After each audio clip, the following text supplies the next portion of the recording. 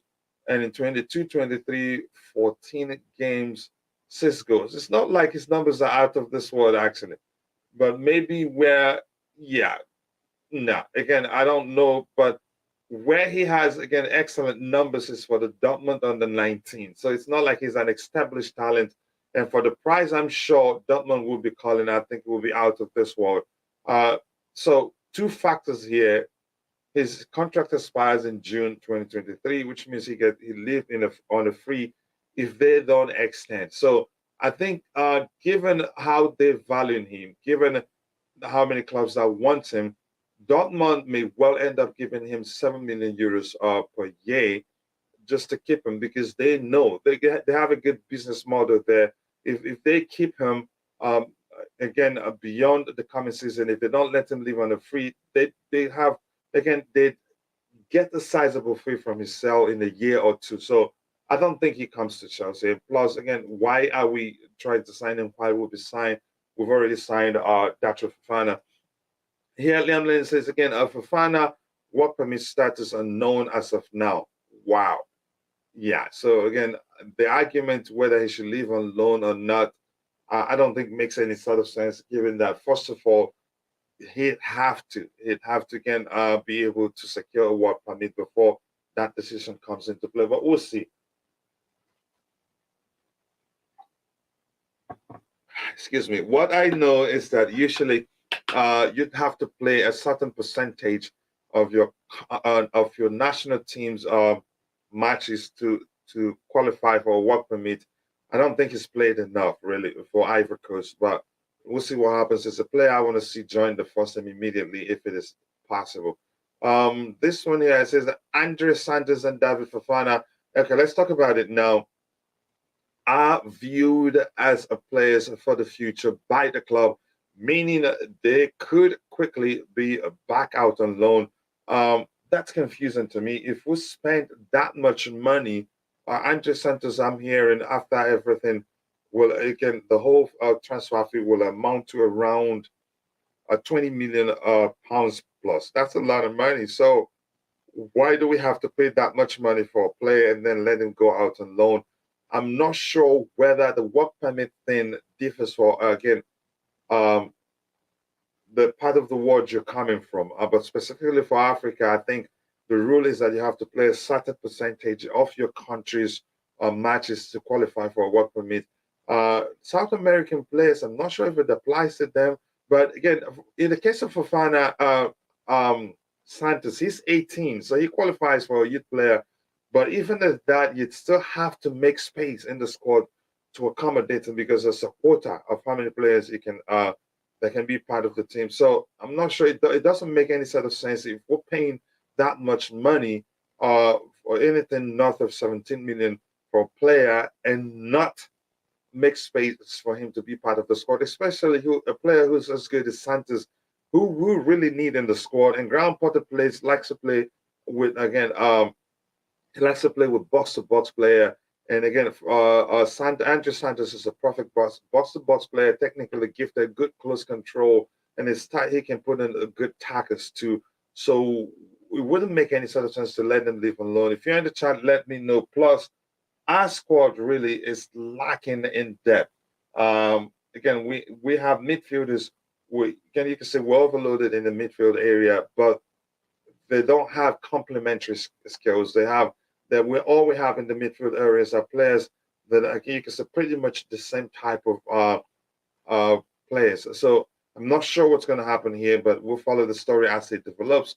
Here, which player will you talk about next? We're talking about it right now. Henry Rush. Again, if you're watching, if you haven't, please do take a second to drop a like on the stream and subscribe to the channel if you haven't. Thank you so much for finding the time to join the show. We're at 23 likes. Let's try to get it to 100 likes as soon as possible. That will go a long way. Here, this one here, we've talked about that topic there. Did I miss any topic here? Let me see just quickly. And by the way, if you're not, please go follow us on Twitter. Again, give us a follow on Twitter. That way, you will be again updated on whatever we want to do here. So that's by the way. We move on. It says Moukoko has come out and said his story about his wages that he's looking for at Dortmund is again are all lies. So which means he's more likely to stay. He's still young. And Dortmund, they're good at convincing young players to stay because you have the chance, you get game time. There, they respect the youth players, and they're very good at producing again excellent talent. Again, their youth team is one of the best in the whole world. You could say they're the best in the whole world at developing young players. So I think they'd be able to convince him to stay. And like I said, it wouldn't make any sort of sense to let him leave on a free. If you're watching, I just shared the link to our Twitter account. Please do follow us on Twitter. That will go a long way for us. So here's this one. I wanted us to talk about Rafael Leao. As much as again, uh, I think we've followed him for a while now. We followed him during the summer. I even heard we did again frantically put in 100 million euros bid to get to see if we can get the deal over the line before the summer transfer window closed.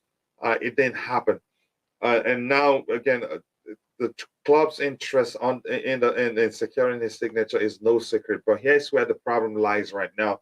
We're hearing that AC Milan are close to. They are close to again coming to an agreement with his camp for a new contract, which makes a sense. He's one of the hottest properties in Europe. He's a fine player. He's good. He's capable of again dominating his generation. I'm not going to say he's a generational talent because again, you have to dominate a period, a decade at least. Then you could say a whole generation to say again you are a generational talent. But that's something people throw about anyhow. But he's got the potential to be one of the best in the world. Now again, it makes sense that AC Milan, even though they don't pay that much salary there, it makes sense that they're close to agreeing terms, new contract terms with the players camp. Because again, in a year or two, if they decide to sell him, they still get a lot of money from a sizable fee from the sale of Rafael Leao. He's one player. Again, if the club misses out on him, I wouldn't be happy. But again, like I said before, if you ask me between him and Joao Felix, who would then the player that I'd like the club to sign, I'd say sign Joao Felix because he solves a problem for us instantly, given the fact that he's a creator, he's a fine creator on his day, and he scores goals too. But for Leao, he's a winger really. And if you look at our current squad, we still have some wingers there. We still have Pulisic. We still have Omari Hutchinson. Yes, he's still young, but he's capable of producing again good outputs. If we start integrating him into the team, he's a confident player. Plus, we still have what's his name, Nkunku will be joining the club, and he's a winger. I know. Again, the most he would do is play centrally. Excuse me for the cough. Playing in a central position as a number 10 or as a playmaker. But the truth remains, I don't think it's that player that will get you double digits at the end of the season, which I said is again, we should be looking to sign players so capable of creating clear-cut chances from the center or area. And why do I say that? And I'm going to keep preaching it until it's done. I know I've talked about it again for how many days now. If you look at our team, even from the era of Frank Lampard to Graham Potter, since we lost since Cesc Fabregas and Juan Mata left Chelsea Football Club, we haven't had players. We haven't had players who are capable of creating clear-cut chances from the center area. All the majority of the chances that we create have all come from the flanks, and the majority of the times on the carpet. and that is very predictable. Which means if teams are able to stop us from again producing supplies for our attackers from the flanks, we're done. But if we're able to diversify our chance creation, if we're able to create chances from the central area and on the flanks, again, then it'd be difficult for opponents to stop us. That's why I'm saying again, I won't be again too mad if we miss out on Leao, but if we're able to sign Joao Felix, again, to me, that's the signing I prioritize. Yes, there are chances we'll still bring in the Russian keys. Is it Ryan or Zarian? But he's not, again, you could say he's not proven really. The better, you could say, again, Joao Felix is proven in terms of, again, being a creator. Zach Ryan is, just, you could say, he's still a prospect. Yeah, he has the potential, but he's not proven in terms of chance creation and all that. So even having looked at Moukoko's numbers, I'm not too I'm not too gassed about him really, and I haven't been. Like I said, every time I watch him, I get that what's his name, Bashwa vibes. But that's by the way. We'll move on from Rafael Leao. Except if you have anything else to say about him, you go ahead and say it. And remember, we'll do a giveaway when we get to the 2 hour mark. 2 hours mark. We'll do 2 hour mark. Yeah, we'll do a $50 giveaway, and then we'll do one tomorrow. Again, I've explained why we're doing that. But that's by the way. Let me see what else we have to talk about here. This one is again. I'm a bit confused. Given Graham Potter's comments regarding Hakim Ziyech. Um, he did quite well at the World Cup, no doubt. And again, before I continue, if you're just joining, please do take a second to drop a like on the stream and subscribe to the channel if you haven't. He did quite well at the World Cup. And to me, that's not reason enough to decide, okay, you know what? Let's keep him at, again, let's try and keep him at the club. It's a risk, really. Uh, under Thomas Tuchel, he wasn't that happy, which I don't blame him. The issue then started from how Thomas Tuchel treated him. Again, on the ground, Potter still he hasn't looked happy for me because that was again you could argue the whole thing comes down to him wanting to leave the club. He hopped on a flight to Ajax to the Netherlands to try to facilitate the move to Ajax Amsterdam. That didn't materialize. And when he was on the pitch, on the ground, Potter, except for the cup game against Manchester City, he looked disinterested. It looked as if he didn't want to be there, and that was concerning to me, really. Again, he's not a bad player. He's an excellent player, actually. And I don't subscribe to that argument that he's not fit again. He doesn't suit the Premier League. No, that's incorrect. We've seen players who are actually, again, much more lightweight than he is. Players such as Coutinho, even Juan Mata. There are other players, when you look at them, you know he's actually more physical than them. Again, would I have loved the club to keep Hakim Ziyech? Yes, I would have loved the club to keep Hakim Ziyech. But more importantly, again, does he want to stay at the club?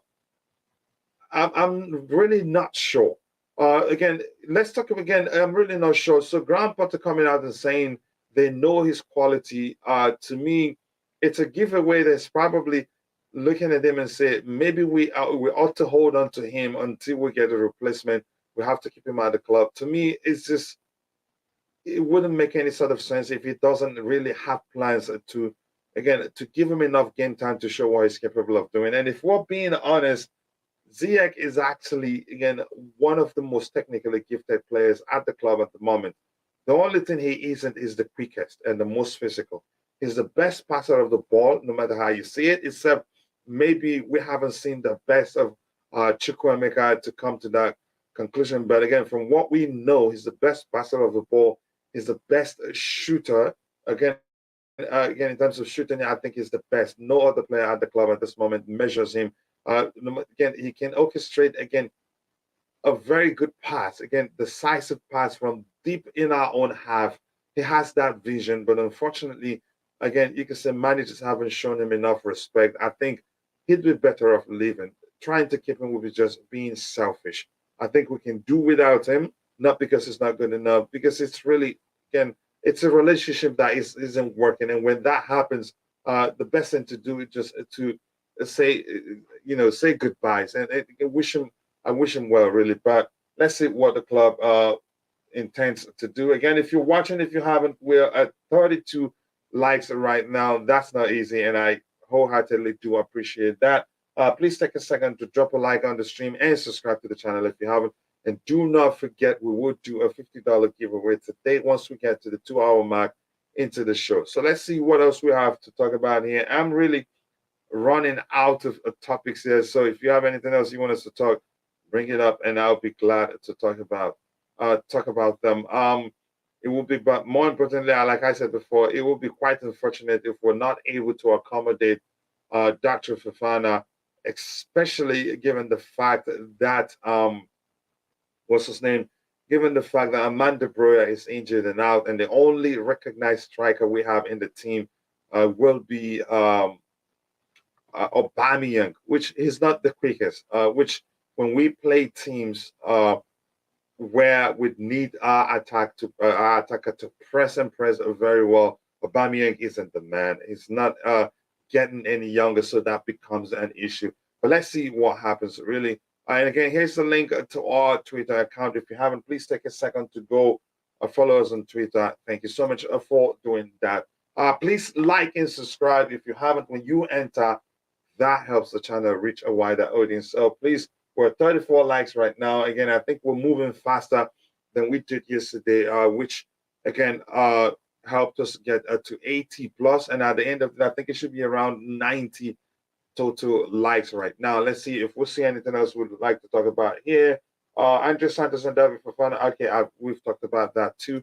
Again, Oben Paul says, good morning. Says good and talented players need again, but it's not that simple because we need to get them work permit. And again, I don't know the rule quite well, so I'm not going to get into pulling information out of my wazoo and throwing them at you as if I know everything. No, I don't know everything. But that's, by the way, let's see. Connie Chukwemeka Kupi said, yeah, again, like I said, in given that one, he's trained with Graham Potter for a while now. So I believe he knows him quite well. Just give me 1 second. I wanted to put up a poll here. Just quickly. Let me see. Where's my note? I can't seem to find it. Something else I really would like us to talk about. We don't have, again, a playmaker, if we're being honest. And the rumors that the club during the World Cup that they made connections, that they did talk to a lot of, again, the camps of some of the players who've been linked for a while. One of them being Neymar Jr. Here's the thing: as much as I don't like players, again, that will come in, and the whole club's approach to the game will be about that player. That's me indirectly telling you, I am one of those that never wanted Cristiano Ronaldo at the club. But for Neymar, I'd take him anytime, any day, and I'll tell you why. Neymar is a fine creator on his day. Neymar can play, again, he can execute the number 10 role. Again, he's got good vision. Plus, again, given what we heard, that Igali and Bali did speak. They did, again, establish contact with Neymar's camp. He's not going to come cheap. I think he's contracted to PSG until 2025. But I really want to look at his numbers in terms of, again, his output in terms of chance creation. But I think he's the man. Commercially and otherwise, I think he will be a good signing for us. But the question is, will it even happen? Because PSG understand, again, the value he brings to the team from a commercial perspective.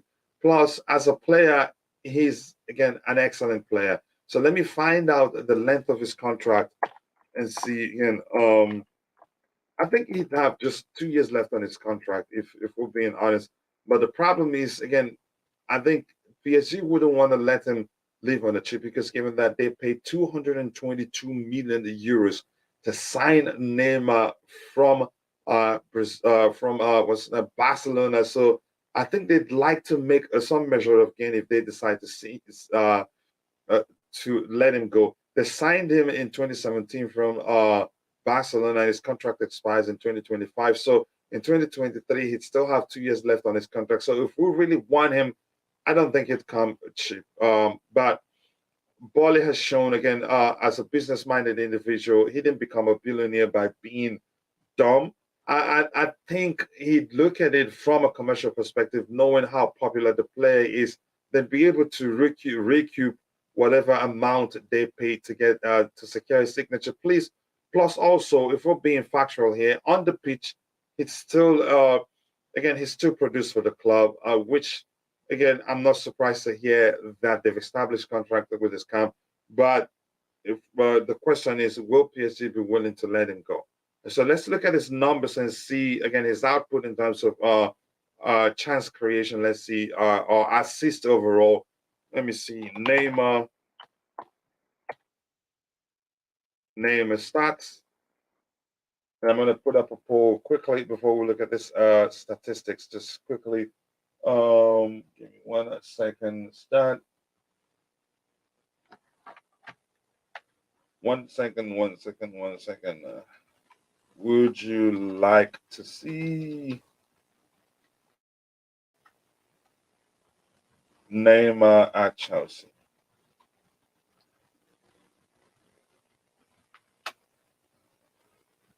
For me, again, that brings to mind my argument about Joao Felix. Joao Felix is just, I think, 23. Because, again, he's been in the game. We'll be hearing his name for about 2, 3 years consecutively now, or even 4 years. It's easy to think he should be in his late 20s, but he's actually quite young. But unfortunately for him, he's on a long-term contract at Atletico Madrid, even though they play a very negative football, which you could say wouldn't give him the opportunity to fully again reach his potential as a very skillful player, technically gifted player, as a fine creator, really. Again, unfortunately, he's stuck with them, but I think they should let him go, and he should look to leave the club and go to a club where they play attacking football, and then we'll see the best of Joao Felix. But why am I talking about Joao Felix right now? Is that I think if it's available, I'd rather us sign Joao Felix than Neymar, given Neymar's age. But I'm sensing that even if they're both available, that the club, given that these are profit-minded individual, again, no club wouldn't want to make profit. They're businessmen first of all before they're football supporters. I think they'd rather go for Neymar, given again the commercial from if seeing things from a commercial perspective. But that's by the way. Let's look at Neymar's again numbers for PSG. I think yeah, his assist numbers hasn't been that great. Let's start from 2018. I think I have to bring this screen where we can all look at it together. Just give me 1 second. Um, yeah, Neymar's numbers in terms of assists actually hasn't been great. And again, if you're watching, if you haven't, again, do not forget to take a second to drop a like on the stream. We have 38 likes right now. Again, we're going fast, really, and we can do better than that. Drop a like on the stream, subscribe to the channel if you haven't, and also please do share again this the stream on whatever social media where you have platforms, so that more people can join us. And the more people we have here, the more fun the show will be. How are you celebrating Christmas? How are you doing, brother? The vibe. Nice to see you, brother. It's been a minute. I think I'm not gonna leave Vegas. I'm celebrating Christmas at Vegas. If anything, if there's again, if I have to travel, it'd be on the second, but I'm not sure that will happen still. I will enjoy my Christmas with my family again. Because almost 2 weeks or 3 weeks again, we were all sick and it was a horrible period for me. I haven't actually recovered fully because I still feel pain in my throat. But that's by the way. And then, how about you? I hope again you'll be enjoying your Christmas. And with that, I want to remember my friend and brother Roger, who is a prominent panelist here. Again, he lost his mother a few days ago, and I hope again he's yeah. Oh, no, I think I did see a message, but I didn't read it from my notification that he is also not feeling well. So my prayers and thoughts are for his family and for him to get well soon. But I'll try to reach out and speak with them on the phone. Liam said very little news out there today. Yeah, the news is tight today, really, if we're being honest. Yeah, I was. That's very observant of you, really. Very little news out there again, but we'll still have fun because the contribution from those in the chat and whatever I see on the screen, we'll talk about it. But we were looking at Neymar's numbers. His numbers and that again of late and that great. But let's look at it. 2017, 2018 for PSG, he played 20 games. Wow, that's a few points, a few percentage away from being 1 goal per game. In 20 games, he scored 19 goals and 13 assists. He was on fire that season.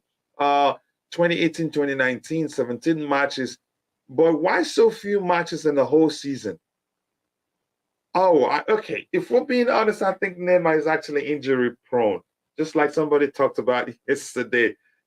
Oh, no wonder. Oh, it was that on again New Zion's YouTube channel, Blue Cloud Media, where we talked about Neymar being injury prone. So why so little? Again, little games, or maybe was he being used sparingly? Because PSG are involved in so many competitions, maybe sharing again his participation in the World Cup and also and again in the league or two. Let me see. This is the Champions League. Few games too in the Champions League. Yeah, you could say 5 games. It makes sense because there aren't too many games in the Champions League. 3 games. How many games in the group stage, and then a knockout stages?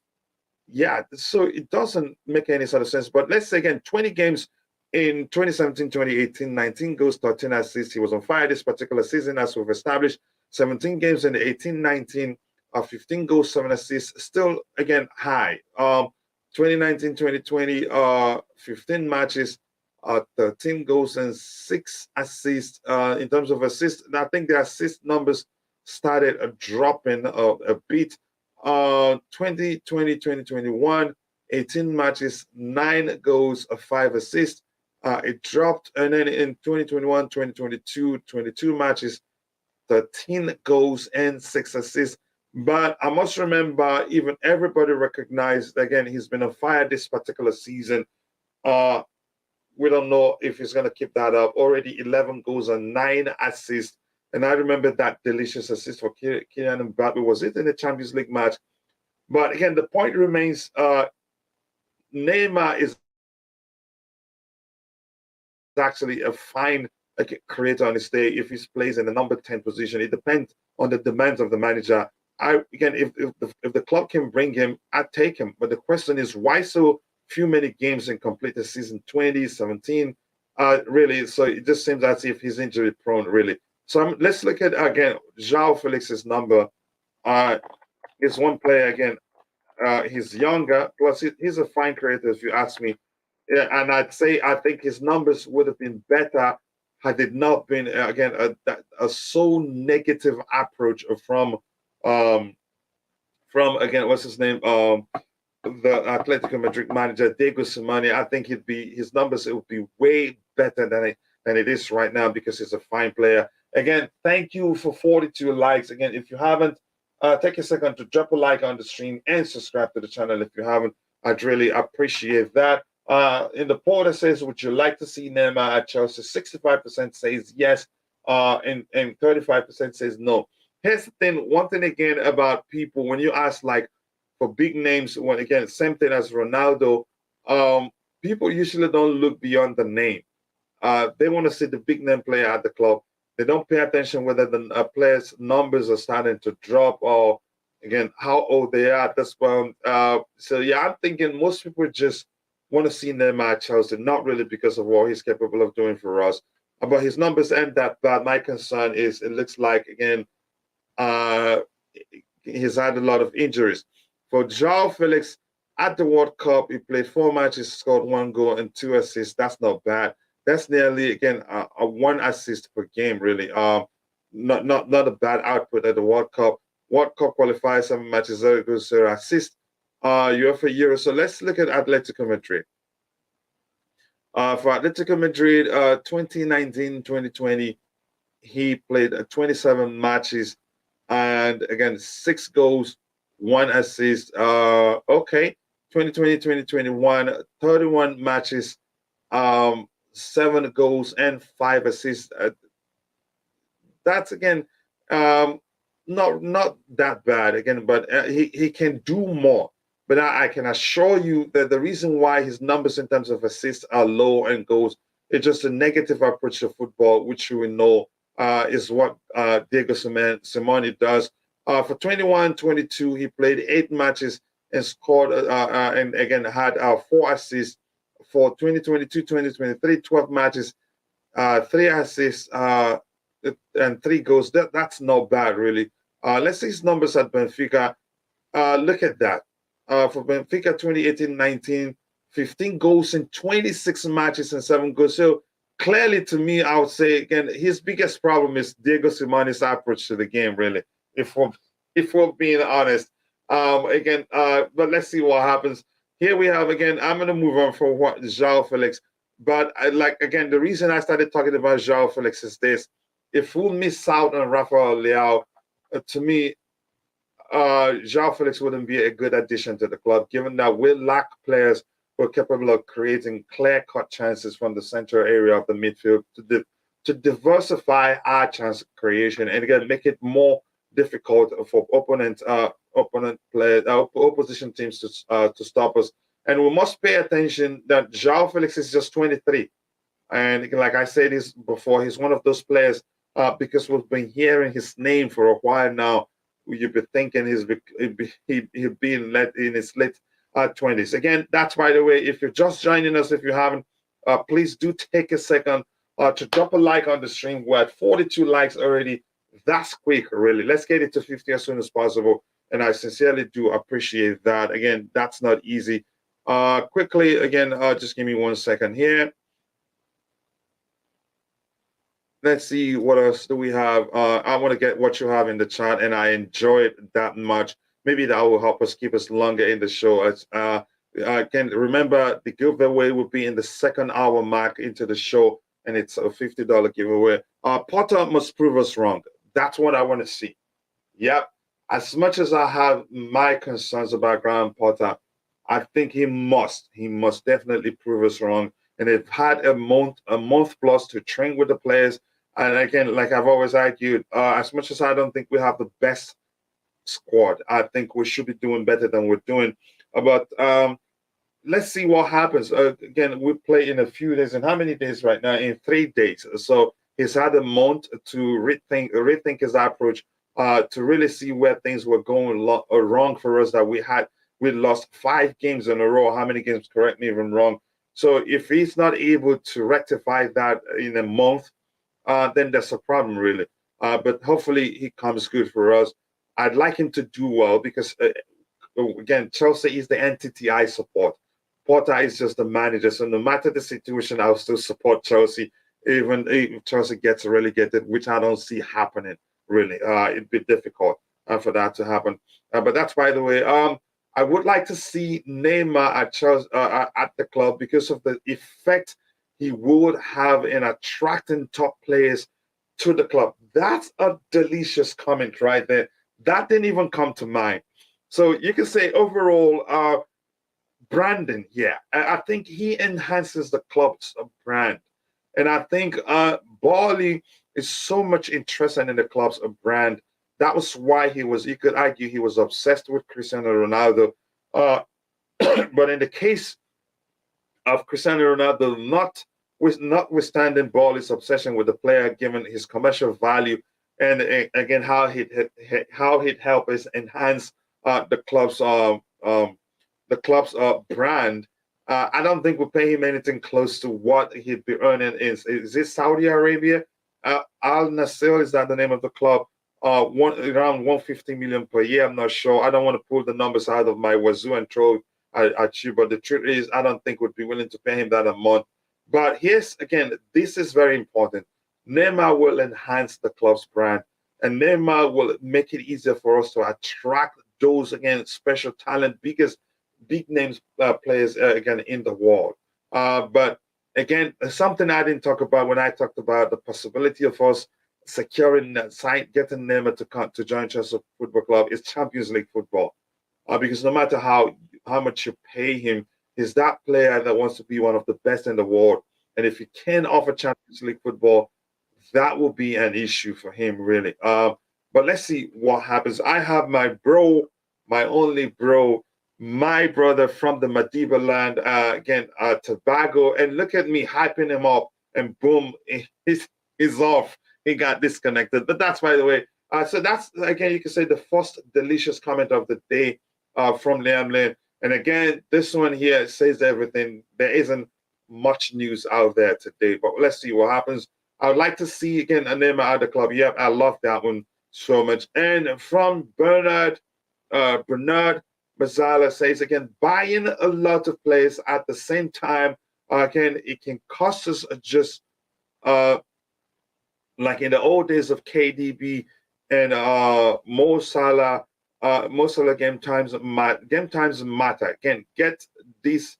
Everyone wants to play and to win trophy, and this is especially true with special talents. With the sort of talents we've gotten in the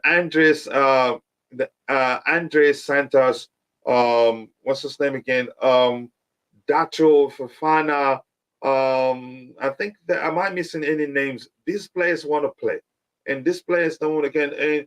And again, there's something I've talked about before. When they go, if you send them out on loan, again, the clubs, the loaning clubs, again, they're not obliged really to give them enough game time to ensure that they continue their development. Sometimes, in most cases, players out on loan are seen as a good, again, as an option when their own players that they have that are contracted with them for a long time aren't available for one reason or the other. That's when it really loan players get a chance to play. But that's, by the way, I'm going to catch up with what we have in the chat. I have my brother Emmanuel here on the panel. I want to get his thoughts on whether he'd like to see Neymar at the club or whether he prefers Joao Felix. And my brother from the Madiba land also has joined the panel. Yeah, so it makes sense. Again, if there's no path for them to the first team, why buy them? Especially now that there are limits to how many players you can send out alone from a particular club. So that makes it even more difficult. And Glenn, my Belgian brother says, wishing everyone here who celebrates a Merry Christmas. Yes, I do celebrate Christmas. It's one of, again, my favorite holidays. Easter also, and again, but Christmas. I appreciate you saying that. So yeah, Merry Christmas to all that celebrate Christmas. Many happy returns, and I wish everyone a prosperous New Year in advance because we're just a few days from getting into 2023. Big up to my bro Steve Chelsea. I hope you're doing well. Thank you so much for all the support you've shown to this channel. I can always help in retweeting, and you have a very good reach in terms of, again, people that see your tweets. So thank you so much. I appreciate that. Quickly. Anything else to read here? Neymar says Neymar would be a good signing, but he's injury prone. Yeah, exactly. I'm seeing that myself. Given again, so he's played so little game. This is Joao Felix's, but then again, in the case of Neymar, let's do this. I think this is Neymar's. Yeah, he's played so little games. Just 20 games in 17, 18, 17 games in 2018, 19, 15 games in 19, 20, and 18 games in 2021. Yeah, I don't know. I think he's made of glass, really. So yeah, he doesn't have the EPL physicality. I think that's actually, you can say, excuse me for the cough. That's the least of my concern. And I'm going to use the examples I've used. We've had players such as Juan Mata. We have players such as Felipe Coutinho. Also, again, what's his name? The Brazilian who plays for Liverpool, Firmino. These are not the most physical players. We've also had Silva that played for Man City. He wasn't the most physical, really, but they did quite well in the Premier League. Neymar is well equipped to do well in the Premier League, really. So that's the least of my concern. I'm really concerned about his injury record. What gift you want for Christmas? Honestly, if I'm being honest, let me say the gift I want for Christmas. I would say, since you asked this question, I would say Chelsea beating Bournemouth, really, even though the game comes out 2 days after Christmas. Maybe let me call it a delayed gift. I want them to beat Bournemouth. I want to I want to see us pick up form because if Chelsea underperforms, it's usually too hard on me, really. So that's what I want to see. And again, Murray Edwards says Hutchinson should be thrown in the fray. If Lampard had not insisted on Mason Mount, we will not be talking about him now. If we're being honest, Mason Mount got the chance to be part of the team because we had a transfer ban in place at that point. But I still do think really I still do think that he would have brought back Mason Mount because he worked with him at what's the name of the team? But never mind it. He worked with them in the championship, but I don't think he'd see as many game time as he did see under him had if it wasn't for the transfer ban. If you remember when the ban was lifted and we signed players, Derby County, yeah, thank you very much. We started seeing less and less of what's his name, less and less of Tammy Abraham because we made some big name signings. So yeah, I wouldn't give him credit for but yeah, it's still anyway. It wouldn't make sense to say I wouldn't give him credit for introducing Mason Mount. But that's by the way, Omari Hutchinson is good enough. But no matter how good he is, the process should be gradual. He's still very young, for obvious again for a few reasons. One, you need to make young players understand uh, you don't take anything for granted. You need to make a player at his age to understand you have to earn it to be part of the team. Again, you don't want them at this age to feel like they've arrived. I think it can get into their head and again become a problem. So you want them to still be working hard. That's why the process has to be gradual. So I hope to see him soon because he's a good player. People kick Neymar with intent to hurt him. That may well be the case, Real Gems. Again, I don't doubt that. Mine is Zasira Musovovic. That's a player I don't know that much. Tell us more about him. Yes, people smash the like button. We're at 46 likes. We should be doing better than that. And remember, in a 2-hour mark, we'll do $50 Silva did not get kicked at hard again as often as Neymar. What were you saying, Tobago? Tobago, I thought you were saying something. That name is a lady who plays for Chelsea. Oh, see, don't like I said, I don't know the player. So thank you so much. Glenn, he likes to play, or he plays too much, really, if we're being honest. But that's by the way, Emmanuel. Let's talk about Neymar Jr. We have again, to me, I'd prefer us going for Joao Felix, but I know quite well if the owners had to make a choice, they'd go for Neymar Jr. Given again his commercial viability, if you prefer. Would you like to see Neymar at the cup, or would you rather us go for Joao Felix? Well, I think for football. And by the way, again, I hope you're doing well. Sorry for not saying hi to you first, but go ahead. I'm doing well. It's very cold here today, but I'm fine. Oh And yeah, some states again you can't even come outside. It's so slippery, icy, and everything. A lot of accidents. I hope again, God please help us keep people safe. But go ahead. I know, but I would like for Chelsea to sign Joao Felix over Neymar because I think signing Neymar right now would just be for commercial reasons, not to uh, disrespect the fact that he's a good football player, but I Mhm. think he shows a high level of inconsistency when it comes to being on the pitch. There's a lot of controversies. There's a huge record of extracurricular activities. And looking at his age, I don't think he's going to get any better. And looking at the physicality of the Premier League, looking at Neymar's injury record, I think it's going to be tough for him to come and get the job done. So I think now that we're in the process of rebuilding, it's better to go for younger players who will hit their peak maybe in the next 1 or 2 years. But coming to Chelsea, I think it will be directly for commercial value for the club. So I And think the I would owners, take they Joao. really, and if you paid attention to the interview of Igali, I think we'll be seeing a lot of again commercially viable players coming at Chelsea. But I get your point. Go ahead with what you're saying. Go ahead. Yeah, because right now to get Neymar out of PSG is going to cost you a huge transfer fee, and to just sign him for that amount, it will be good for Chelsea because we would sell shirts. There will be a lot of attention coming to the club. He's going to attract other big name players. But is Mhm. Neymar really what we want at Chelsea right now? I think it's better to focus on bringing in young talents who are already proven that they can be exceptional at the highest level. Guys like Joao Felix, Rafael Leao, who was recently the best player in Italy. I think that's the direction we should take because Neymar, there's a possibility of him coming to Chelsea and missing 10, 15 games, 20 games a season because he's very inconsistent when it comes to staying fit. He has Mhm. problems. He wants to host parties when we have serious league games to play, and I think we should not be mixing with a player like Neymar right now. I love him. He's a talented footballer, but I think I would take Joao Felix at this moment. You can say he's an entertainer overall.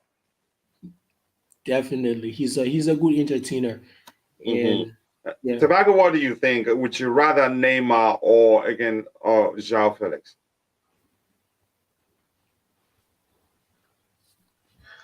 Okay, I hope you'll hear me because my network is so slow here. So I'll be Yeah, we a can hear you. slide You're crystal clear. like slow. Okay, yeah, like to be honest, I rather have Joao Felix with Neymar. Neymar is a problem for me because of his age. And then if you watch him recently, every time they just push him, he just go down just like the Pulisic you have at Chelsea. Like they're too soft. We don't want soft players at Chelsea. We want a real man. So at the moment, I'd rather go for who's that? Rafael Leao and even Felix. I'm not sure about Felix. I'd rather have go for Rafael Why Leao, are to you be not honest. sure about Felix? Felix is a good player, but again, is he need the same playing the same role as Kai Havertz at Chelsea? No, he's not. He's a different player from Kai Havertz. I don't know why people are getting that really. Felix, No, Joao Felix is a different. which Sorry, position is he playing? Which position is he playing, Felix, Joe Felix? Felix can play in the 10 role. And believe me, And Kai do I think Kai Havertz can play in the 10 role too? I think Kai Havertz is more of an 8 than a 10 really. And again, you could say Felix will be a better 10 for us than Kai Havertz is, even though I love Kai Havertz. Kai Havertz is that player who's better deployed alongside, again, a number. Again, you could say in a twin number 9 situation, I think he can be one of the nines. He's that player that can play maybe a false 9. Not really, again, you don't deploy him as a traditional number 9. He does well if you play him as a false 9. But Felix, it can play the number 10 role quite well. And believe me, I think he's a better passer of the ball than Kai Havertz is. So I wouldn't say, again, for me, if we're prioritizing what we need, really, I don't think we need Leao, given that we have Nkunku, we still have Christian Pulisic at the club, we still have Omari Hutchinson. I think we're packed in that area, actually. Do I like Leao? I like Leao. But if we're being honest, we should prioritize getting, again, a central midfielder, a player who's Yes, capable of creating clear-cut chances from the central area. But go ahead with what you were saying. yeah, I agree with you. Like Felix, that's why like I say like I rather prefer Kai Havertz as a number 10, but again, it's not creating a lot of chances at the moment. And Joao Felix is the perfect player who can create chances. He can score a beautiful goal. But again, to be honest, from my side, if I want a number 10, I rather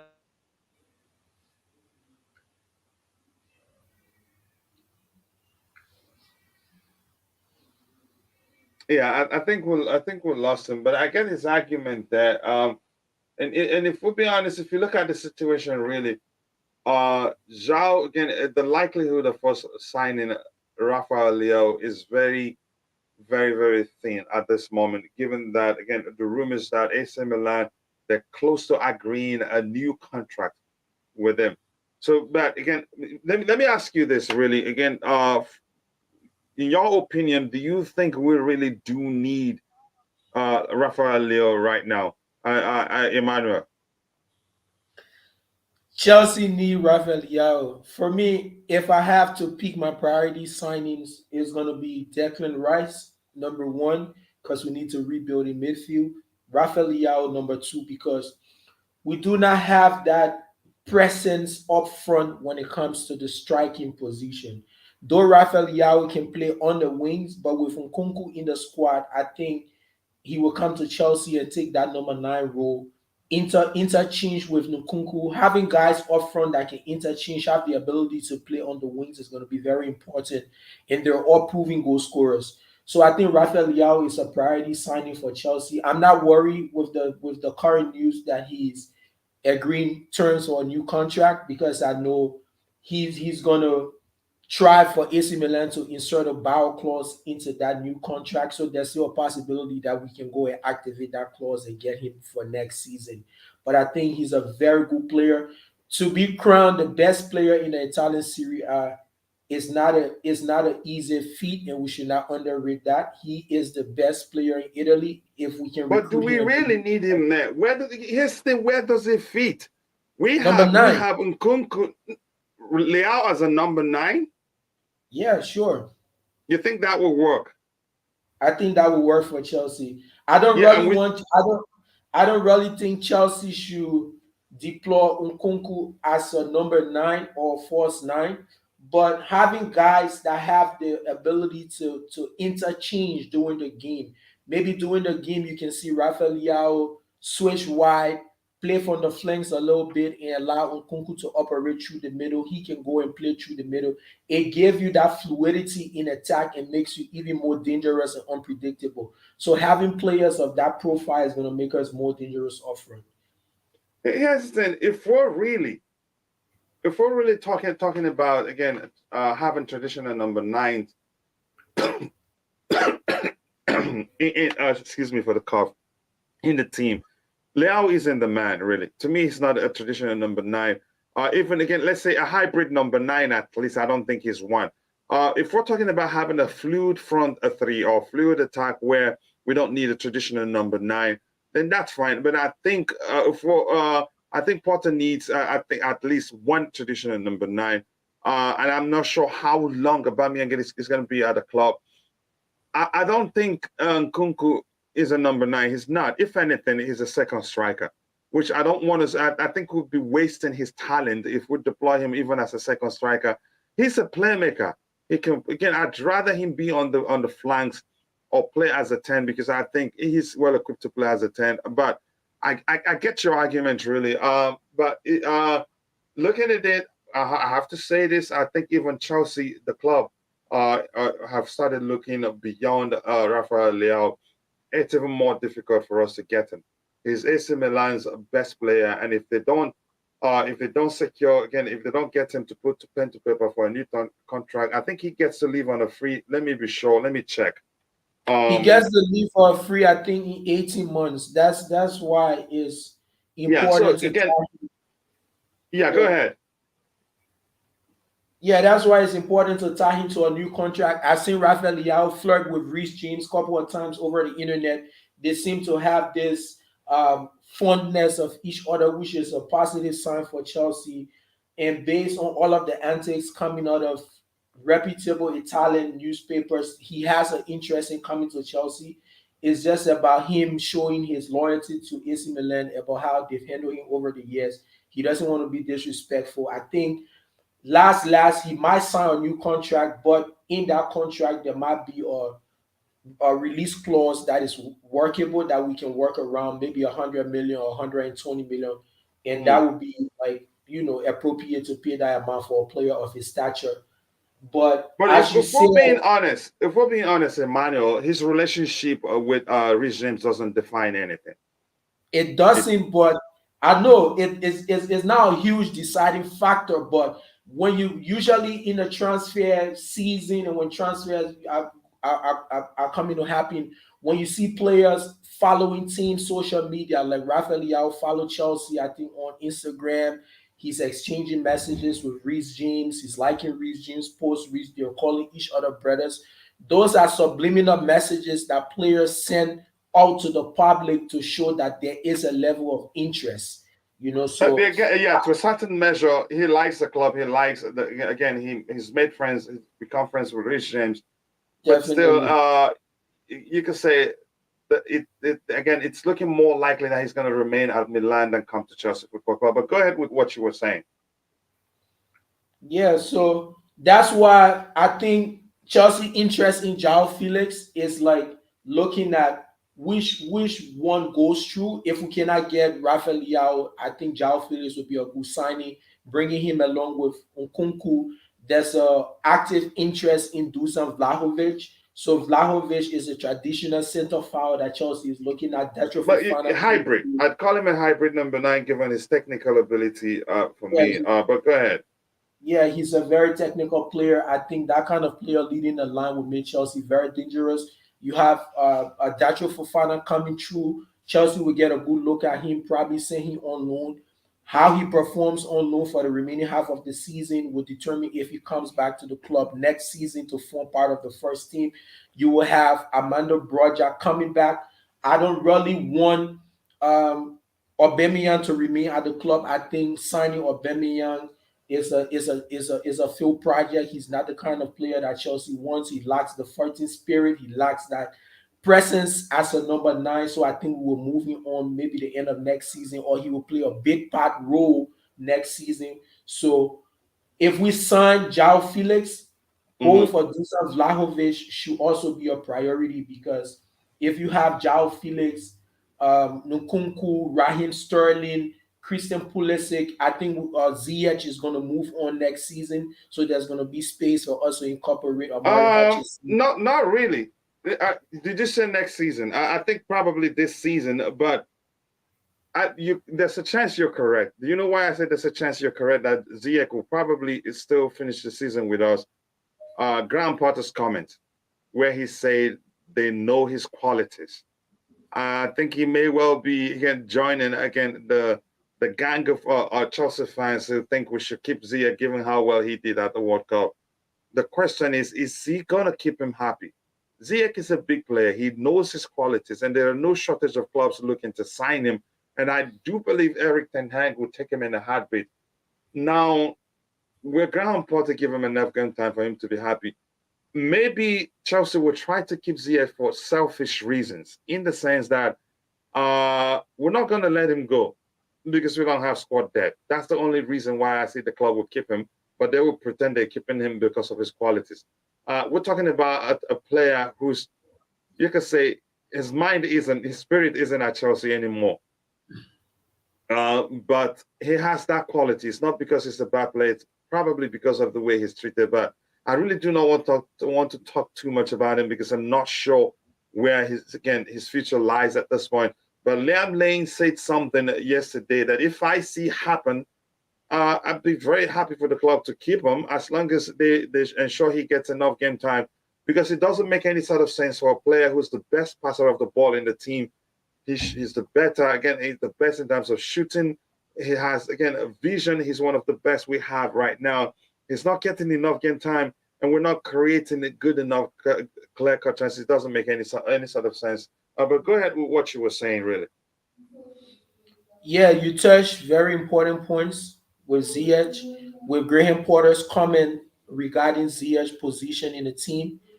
And I think he will stay for the remaining of the season, Yeah, because that there are a makes lot of sense. Yeah. stumbling, yeah, there are a lot of stumbling blocks in transferring Ziyech right now. AC Milan have there are reports that AC Milan have complained about his wages. They're saying his wages are too high. They might not be able to sign him.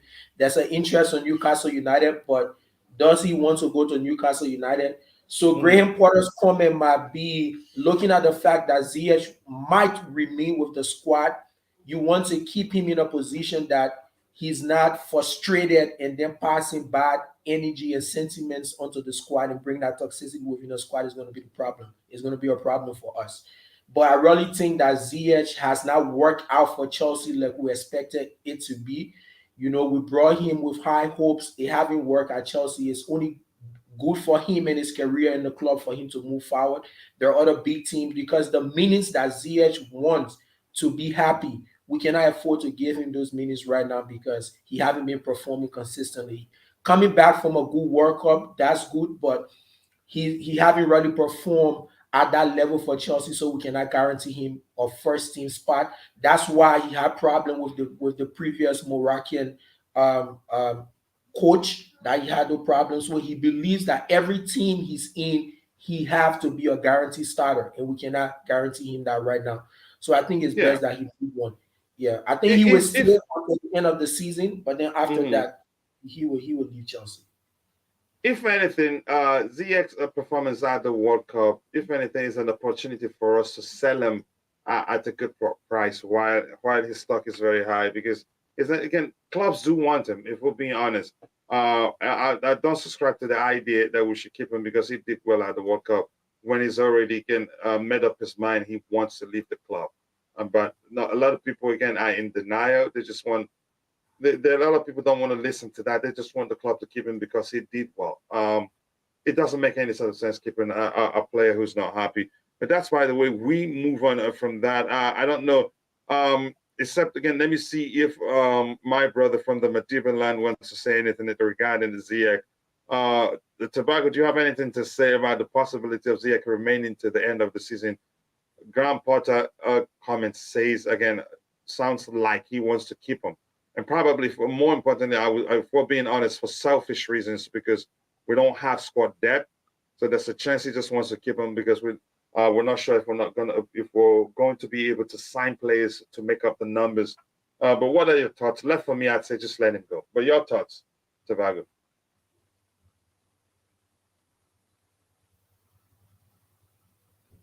All right, I'm going to keep getting what we have in the chat when Tobago gets the chance. Anytime you want to speak, Tobago, you can always come in. Emmanuel, the same as you.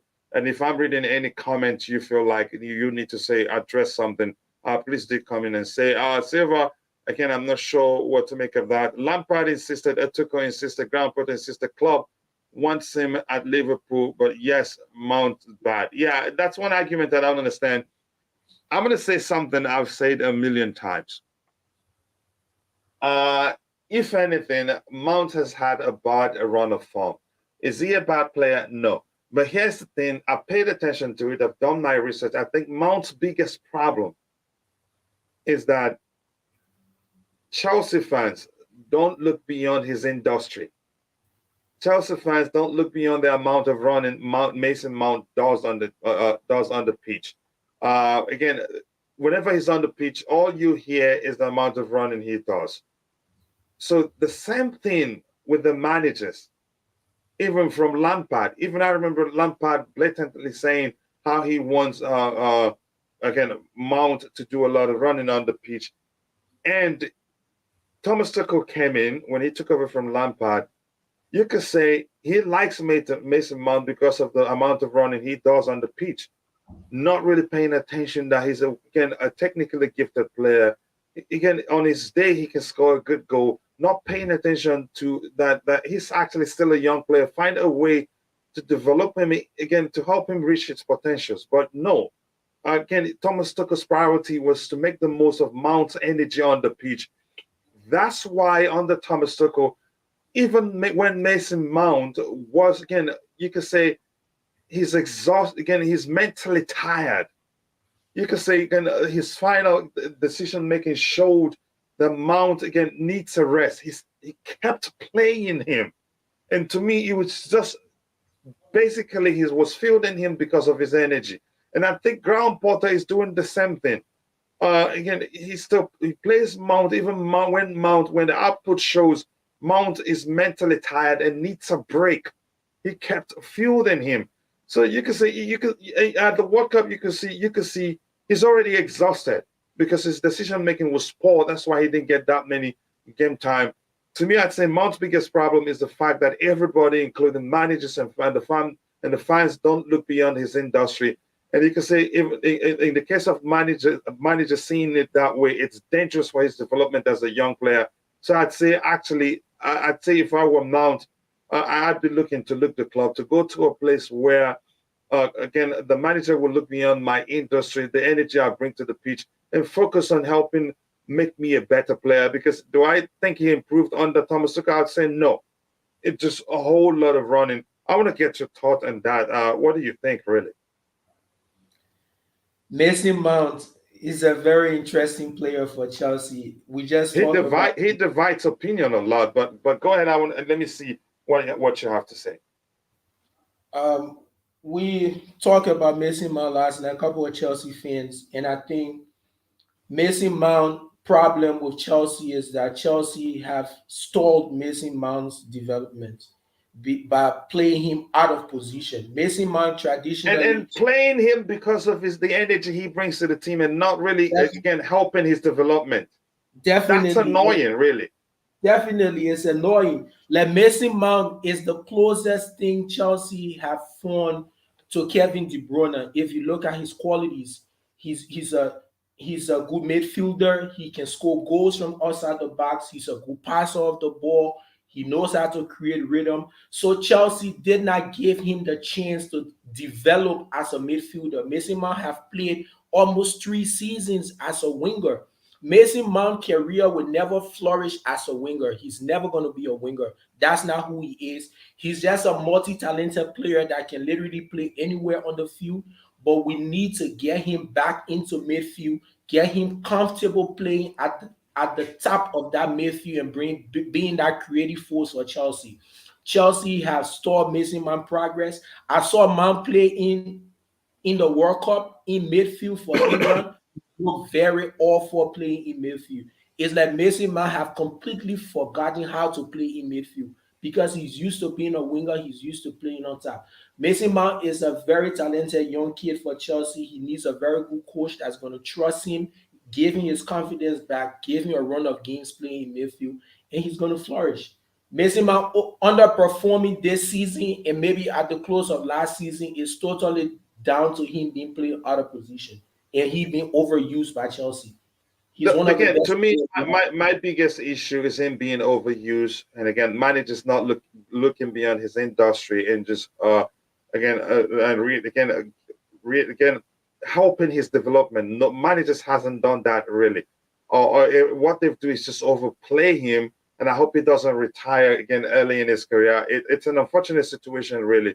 As much as I don't think he's the best player at the club, I don't think he's the worst player at the club. I think he's a good player, and I think he has good potentials. But unfortunately, I think managers they've stifled again his development as a young player. And again, and the focus has always been his energy. His energy is running. Well, he's not a sprinter. He's a football player, really. But hopefully, it's not a bit too late. Again, like I said, if I were Mason Mount, I'd leave Chelsea. For the reason, again, for my own good, really, to develop and then reach my potential.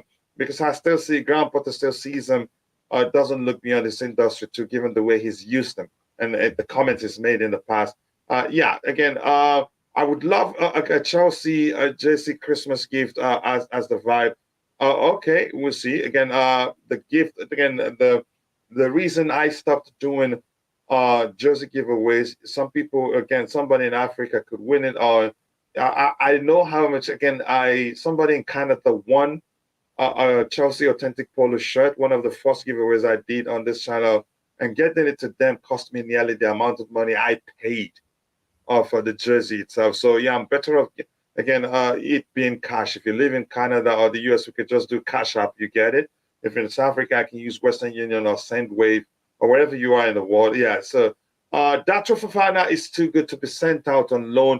He could be a sub for over Benedict. I agree name of Fasiho. I don't know. Is that Nigerian name? I'm not sure. But again, I'd be happy if you can tell me where you're from. If you're in the chat, please take a second to let us know where you're following the show from. And we already have 54 likes, but we can actually do better than that. If you haven't, please do take a second to drop a like on the stream and subscribe to the channel if you haven't. Here's the thing. He's good enough to play for Chelsea. You've seen his numbers. He's again, you could say nearly again, you'd say he's scoring a single goal per match, given his output, his numbers. I don't want to go. Let's just quickly look at it since you talked about him. Let's look at Datro Fofana's numbers. His numbers are excellent. There are other factors that may well be the reason he doesn't get to play for us this season. Let's say again, Datro Fofana.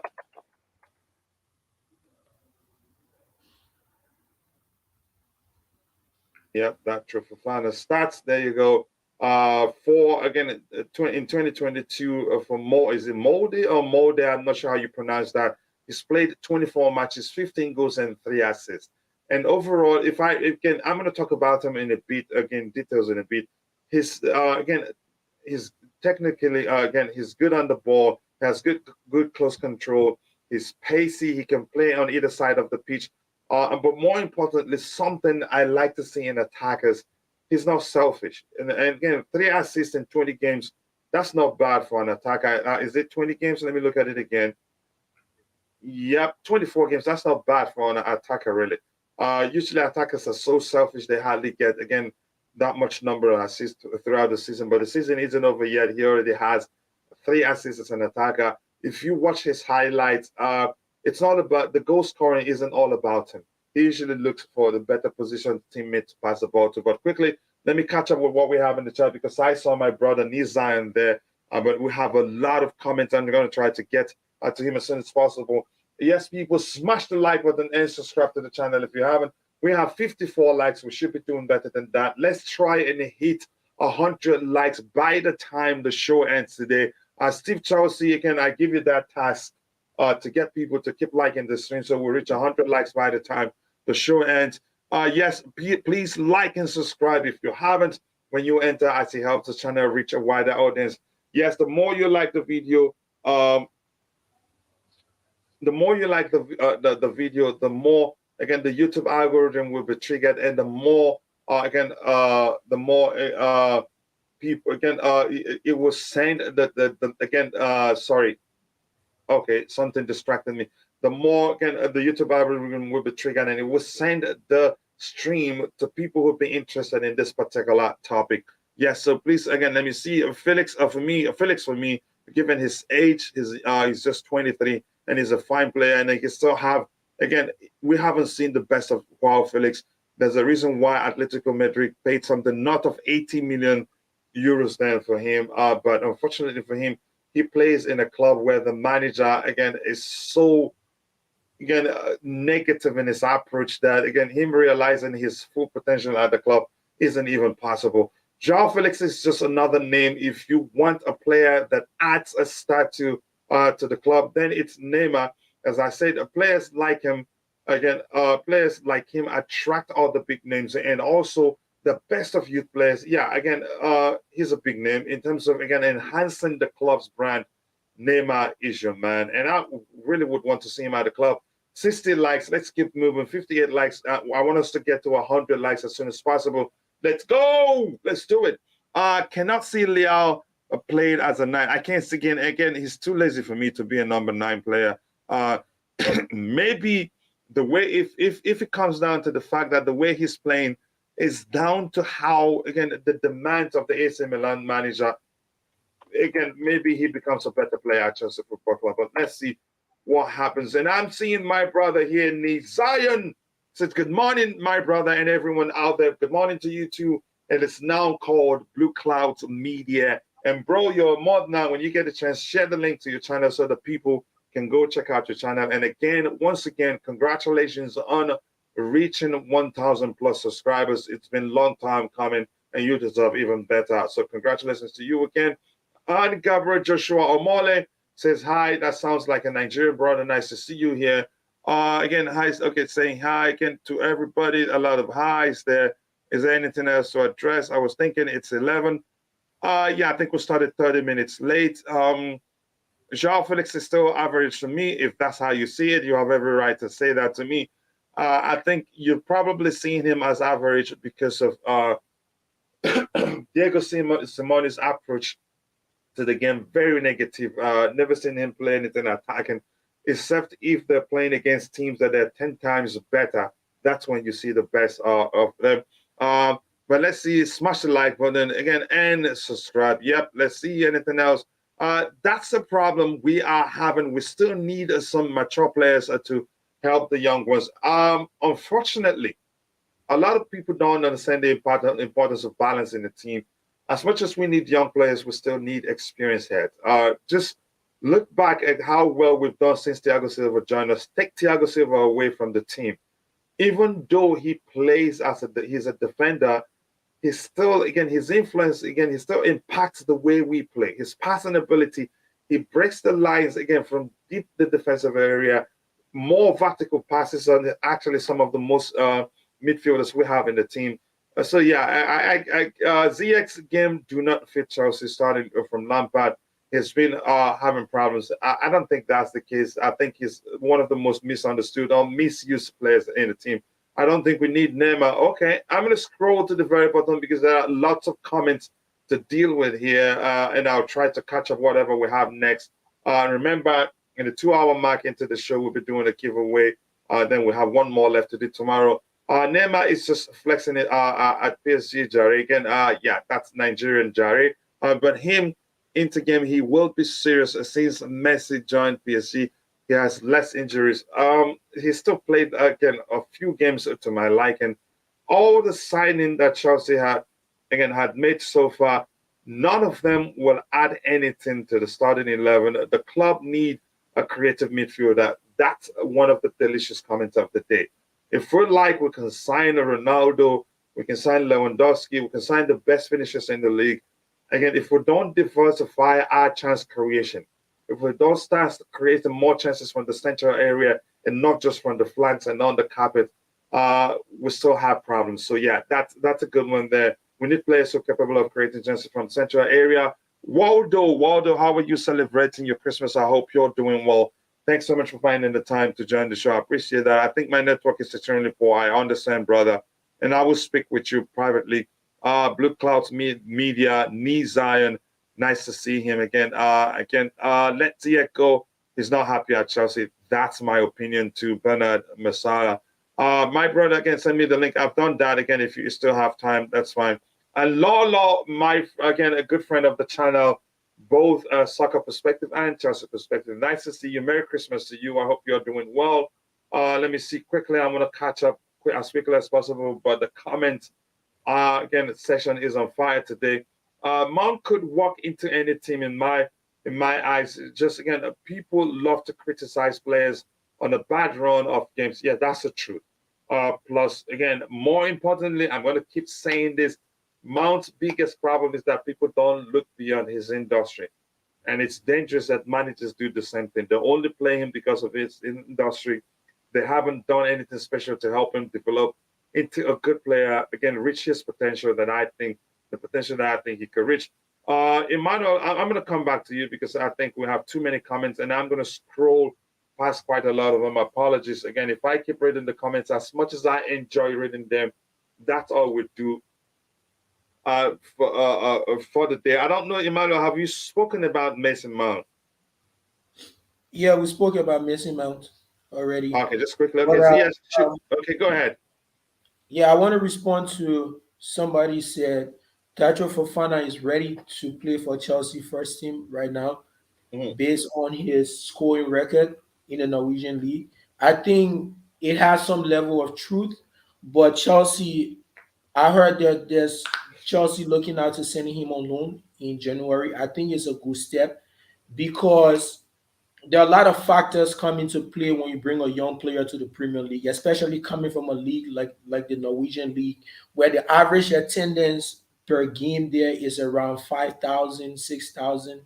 You're bringing him to the Premier League where he's walking into a stadium like Stamford Bridge or at Old Trafford with 75,000 capacity, Mhm. and you throw him there into the mix and he doesn't perform, the media, Chelsea fans, I know them very well, crucify him, reduce his confidence. It could be very detrimental to his career. That's why you see Chelsea have been very patient with integrating Cassidy into the team. They're not rushing him. They want him to have a good orientation. We saw Mhm. that with Zakaria when he came. We cried for him to play. He had to be gradually integrated into the team. So Here's the thing. The case. Go ahead. Go ahead. When you're done, I'll talk. Yeah, so I just want us to be patient with Datro Fofana. I think he's a very good footballer. If the team decides to send him on loan, it's going to be good. We can reevaluate him at the end of the season and see how we can integrate him into the team. In the case, here's the thing. In terms of Datro Fofana, I have to say, I respectfully disagree with you. I think he's ready, really. I think he's capable of doing well at Chelsea. He's built, if you look at big boy, he's built for the. Usually, when players that big, they usually lack technical ability, but he has, again, he's good on the ball. He's got good techniques. He's also quick. And we need him now. We don't have any recognized number 9 except Aubameyang. And in games where we need our number 9 to press, we're not going to get that from him. And I don't want a situation where Kai Havertz is on the pitch and we expect him to do, again, a majority of the pressing. It doesn't help his game. He's that player that if he's on the pitch, give him freedom, again, to drop deep, again, to exploit spaces because that's his thing. He's not the number 9. So we need Datro Fofana now, but the fact remains there are other factors that come into play that may well, again, lead to him not getting work permit. I'm not going to go into that because I'm not well acquainted with that. If we're talking about whether he'd be able to do well at Chelsea, I think he'd be able to do well. First of all, we didn't pay too much for him because whether we like it or not, how much we pay for a player again, adds pressure on the player to perform. If we pay anything, again, like Fofana, for instance, in an interview, he said that, again, us paying something north of 60 million pounds is nothing to him. It doesn't affect how he performs. Kai Havertz will say the same. He doesn't think about the money, but the truth remains it's an added pressure. They know they have to perform, again, to provide value for the money the club paid for him. But in the case of Datro Fofana, for just 10 million euros, I think the money we're paying for him doesn't add any pressure on him.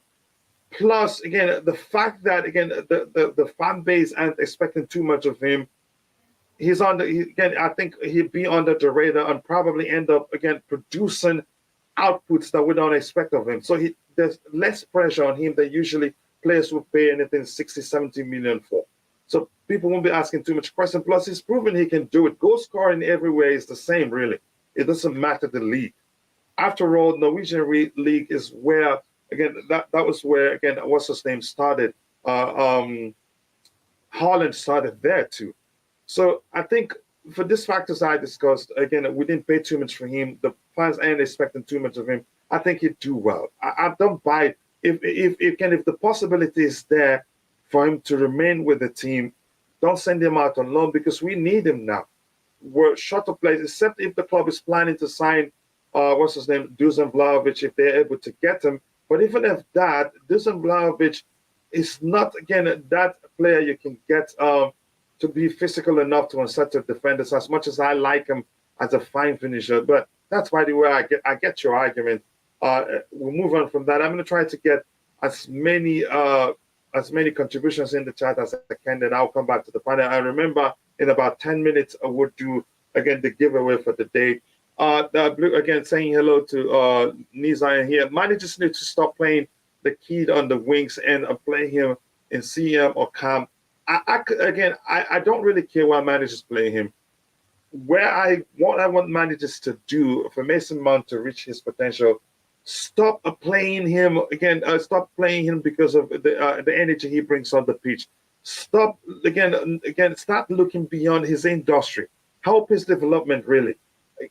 If anything, they're just turning him as just, to me, more of a mechanical player because he's capable of doing better than that. But that's, by the way, Lamp used him as an 8 or 10. Yep, that's the truth, but still relied more on, again, he was still expected to do a lot of running and defending. Bro, he's Chelsea golden boy alongside Reece James. He's going nowhere. That is at least because you like him. From a fans, fans, some of us that understand he's capable of doing more, achieving more, and understand that his problem is, again, it's not his own doing. The truth remains, if he realizes he can do better, in other clubs. The managers will give him again will help him develop rather than just again exploit his industry. I think he'd leave really, if we're being honest. But that's by the way. Mount will get a 250K contract soon, plus bonuses. The least of my concern is how much he gets really. Again, Potter should stop playing players out of position. This doesn't work. Um, we paid attention to how Graham Potter prefers to approach the game. He isn't actually that much different from Thomas Tuchel. He prefers again plays predominantly with a three at the back structure. The most he does is play with a hybrid structure with transitions from a back four to a back three when the team attacks. He likes to play wingers in the wing back position. To me, there's nothing wrong in that if the players are able to fulfill the role, which again I've seen wingers fulfill that role and fulfill it quite well. Because the primary responsibility of wingers playing in the wing back position isn't to defend, but just to start attacking them from a deep position. And they have usually when that's the case, again the structure plays accommodates 2 8s, which creates space on the flanks. Which again, if the again the wingers who playing in the wing back positions understand the role very well, there's a lot of space for them to exploit. But usually, again, we have players who don't enjoy doing that. So maybe we need to change to accommodate them until we get players who likes to do that. Yes, people hit the like button. We're at 58 likes right now. Let's try to get it 100 likes by the time the show ends. In my opinion, I wouldn't even play wingers with this team. I'd play a right midfield and left midfield. Well, maybe that will help. So right now, guys, I'm going to scroll to the very bottom so we can move on with the show. I don't know if, again, Emmanuel, if at any time you want to say anything, you can say that. Let me just try and, again, waste time. Again, keep reading what we have in the chat. I wouldn't call it because they're all delicious to read until we get to the 2 hour mark when we do the giveaway. So if we have any question, anything interesting from the chat, we'll look at it. I'd love Potter to give Pulisic some good games here and there. I hit 10 minutes. Potter, again, one of the questions I've heard about him is the way he treated Christian Pulisic. Christian Pulisic was in better form than Raheem Sterling, but for some reason, he kept starting Raheem Sterling while Christian Pulisic stayed on the bench. That's actually dangerous in the sense that if players start seeing it as if you don't reward performance, if they're on the bench and you bring them on, they will not give their best. That really pissed me off, really, for Graham Potter not rewarding Christian Pulisic, showing how good he can be, but he kept playing. What's his name? Kept playing Raheem Sterling. I don't know if his mission was to play him into form for England. But just quickly, let me get Emmanuel to talk about the fact that it didn't look as if Graham Potter, again, he rewards performance. Did you sense that, or do you think otherwise? If you want to talk about, I'd like you to talk about the case of Christian Pulisic. What do you think? I'm frustrated with the treatment of Christian Pulisic at Chelsea, based on track record of And performance. you're not saying that because you're American. No, not that. It's because I know Christian Pulisic's ability. I know what he brings to Chelsea. Like he's literally the guy who's able to, uh, open defenses. He's good at that. He's able to drive towards defenses and make things to happen. I think when he's fit and playing regularly, he's one of the most dangerous wingers we have at Chelsea, and he deserves to play more. And Graham Potter have been sticking with Raheem Sterling and the other guys more than Pulisic. And to my utmost surprise, even after a very decent World Cup, I think he had a very decent World Cup. Most of the predicted lineups that I have seen for the Bournemouth game coming out of Chelsea, Pulisic will not be starting. There's a huge prediction that he will not be starting that game. So imagine leaving Pulisic out of the team again to probably play Kai Havertz as a winger. Why is Pulisic not playing this well? I haven't had enough time to evaluate Graham Potter, how he chooses his first 11. Maybe it's on his solidarity with English players. I I don't think in want to terms see of that. selection, he's been awful, really. Yeah, his selection has been very awful. I think Christian Pulisic deserves to play more for Chelsea. If Pulisic cannot get the game time that he deserves, he's still a very young player. I think he's going to leave Chelsea at the end of the season. Yeah, it is concerning to me, really. And again, you can see some comments. I haven't gotten to them. Some people are saying uh, he's biased. He prefers English players. To me, I have to be honest. As much as I wouldn't say he's biased, I'd still say again, it just seemed as if he was trying to play Raheem Sterling into form, which didn't make any sort of sense. And one thing you said about Christian Pulisic that is true. Again, he's a fine player, um, and he's a very confident player. You can say the only biggest problem at Chelsea again was at the time where he had a lot of injuries. That again, when he picked up form, he gets injured and then he's out of the team again. Plus, his history with Thomas Tuchel doesn't seem as if Thomas Tuchel sees him as a starter. He sees him as an impact player off the bench. Even when he showed he can do well, Graham Potter did worse. Again, did him dirty than Thomas Tuchel did him dirty. If we're being honest, the truth is he's one player that whenever he's on the pitch, you always see him in the box, and he's sadly offside. And if he can get the ball to him, majority of the times on his day, he puts them away. He's a big game player too. He's a player. The bigger the stage, again, the better he does. Uh, Again, I wouldn't blame him if he wants to leave Chelsea, but Tobago says Sam Pulisic wants to leave Chelsea. I don't think that's the case, really. He's still saying the only thing I'd say, he didn't give a definite answer, which I would do. I would leave it open, given the way he's been treated, especially on the ground, Potter.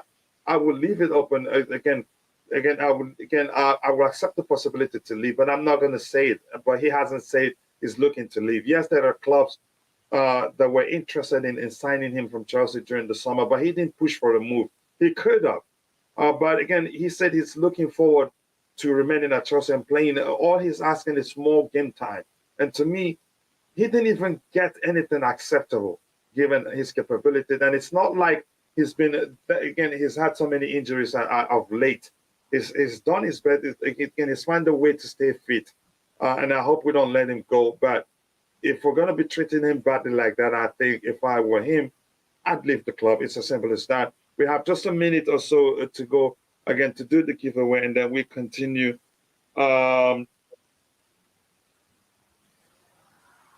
Just 1 second. Let's see again. He's not consistent. Again, the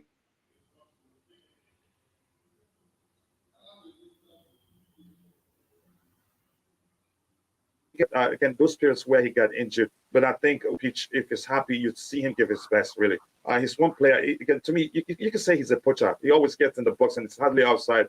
But unfortunately, the managers we've had of late haven't treated him fairly. If we're being honest, the players are humans. You need to play game. I haven't seen Pulisic getting 6 games start at the stretch at Chelsea. Yeah, even when he's fit. I really don't want, because it infuriates me really, and I wouldn't be surprised if he decides he wants to leave the club because Potter has treated him poorly. I hope that changes, and he's a player I don't want to see leave the club. I'm going to scroll to the very bottom so I get the opinion of those on the pitch. We need to offload our midfielders. Like again, it's not that simple. You have to have bring in players and let them go. Otherwise, the squad will grow thinner and thinner, and you have more inexperienced players, and it becomes even more dangerous. Datro and Andrey are supposedly going out on loan. I think it's just what people think it's going to happen. We don't know yet. If Datro lives on loan, probably it comes down to him now being able to secure a work permit. But let's see what happens there. In life, no limits. Big up Kachila, the panel and chat. Merry Christmas. Merry Christmas to you too. Nice to see you guys. Apologies again.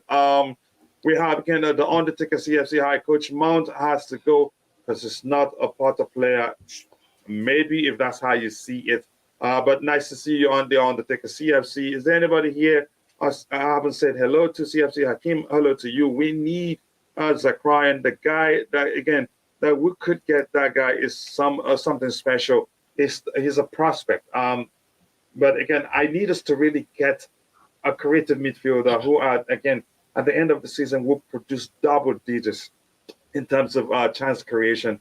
But we'll see. Let's get again to 70 likes, people. We're at 61 likes. Let's try to get to 100 likes by the time the show ends. And apologies to everyone in the chat. Please, I'm going to scroll past everything and get to the bottom because, again, the chat is on fire today. Just quickly, it says Mount is overrated. Mount cannot take us to the next level. Again, that's your argument. I'm going to go to the very bottom and I'll try to get subsequent comments. Apologies, people. If you haven't, please take a second to drop a like on the stream and subscribe to the channel if you haven't. Thank you so much. It says again, Jorginho at the control in the midfield. Jorginho is one of our best players. Yes, he has issues in his game, but without him, we're even worse. That's the truth. We don't have alternatives, so we have to make do with what we have. Pulisic should start at times and comes in early as a sub. Otherwise, again, at least no more 10 minutes. I'd leave the club if I were him. Man rating Jorginho as one of that's the truth, really. Let me welcome my brother again, Nee Zion, to the panel. Bro, how have you been? Again, you don't understand how happy I am to see you back. You survived something that most people wouldn't survive. Again, but we all prayed for you when we heard about that accident again. And God being God, you're here with us. How are you doing, brother? All I'm gonna say is thanks be to God, and you know I want to thank everyone that surrounded me, that also support me through that difficult times. I want to say thanks to everyone, and I really appreciate you, Coachella, my brother. Also your support and messages that you sent through in times of difficulties. But yeah, I'm alive. I'm back here again. And doing what we all love doing, talking football. Much love. Yeah. Much love, brother. I appreciate that. I don't know where to start you right now. We've talked about the possibility of Neymar joining Chelsea Football Club. Whether again you prefer Neymar to Joao Felix. Let me start you with that one, then we can move on to the next topic. Your thoughts again. Neymar produces great numbers, but like you said on your panel again, one of the panelists said on your channel yesterday that again he doesn't stay fit, and that's the truth. If you look at his numbers, it is 15 games per season. It is okay. This is Datro Fofana. Let's see Neymar start. It is 15 games, 20 games the whole season. It doesn't make any sort of sense. But I guess you could say is Ziyech keeping him because of his commercial value. Again, seeing things from a commercial perspective, lots of sales of merchandise and all that. Just look at this: 20 games, 17 games, 15 games, 18 games, 22 games per season of about 30 games plus. To me, I think in terms of his injury record, I wouldn't advocate us going for him. But I know if given the opportunity, the new owners would rather get him because of to enhance the club's brand. But what do you think, really, him or Joao Felix for you? I'm not so sure about Felix yes, but let me touch on basis on Neymar specific. Neymar, it's a player that he comes with so many bargain, just like Cristiano Ronaldo. But then he hasn't got the problem that Cristiano Ronaldo have. But then he is a player. He's still a good player. We saw his antics. He saw what he can do in the World Cup. Having Neymar in your team is always going to be a great. Everybody looks up to him. But then this is the problem: the injury issues. And also, we have to remember these American owners, or the kind of model that we have now at Chelsea Football Club, are different model compared to Roman Abramovich.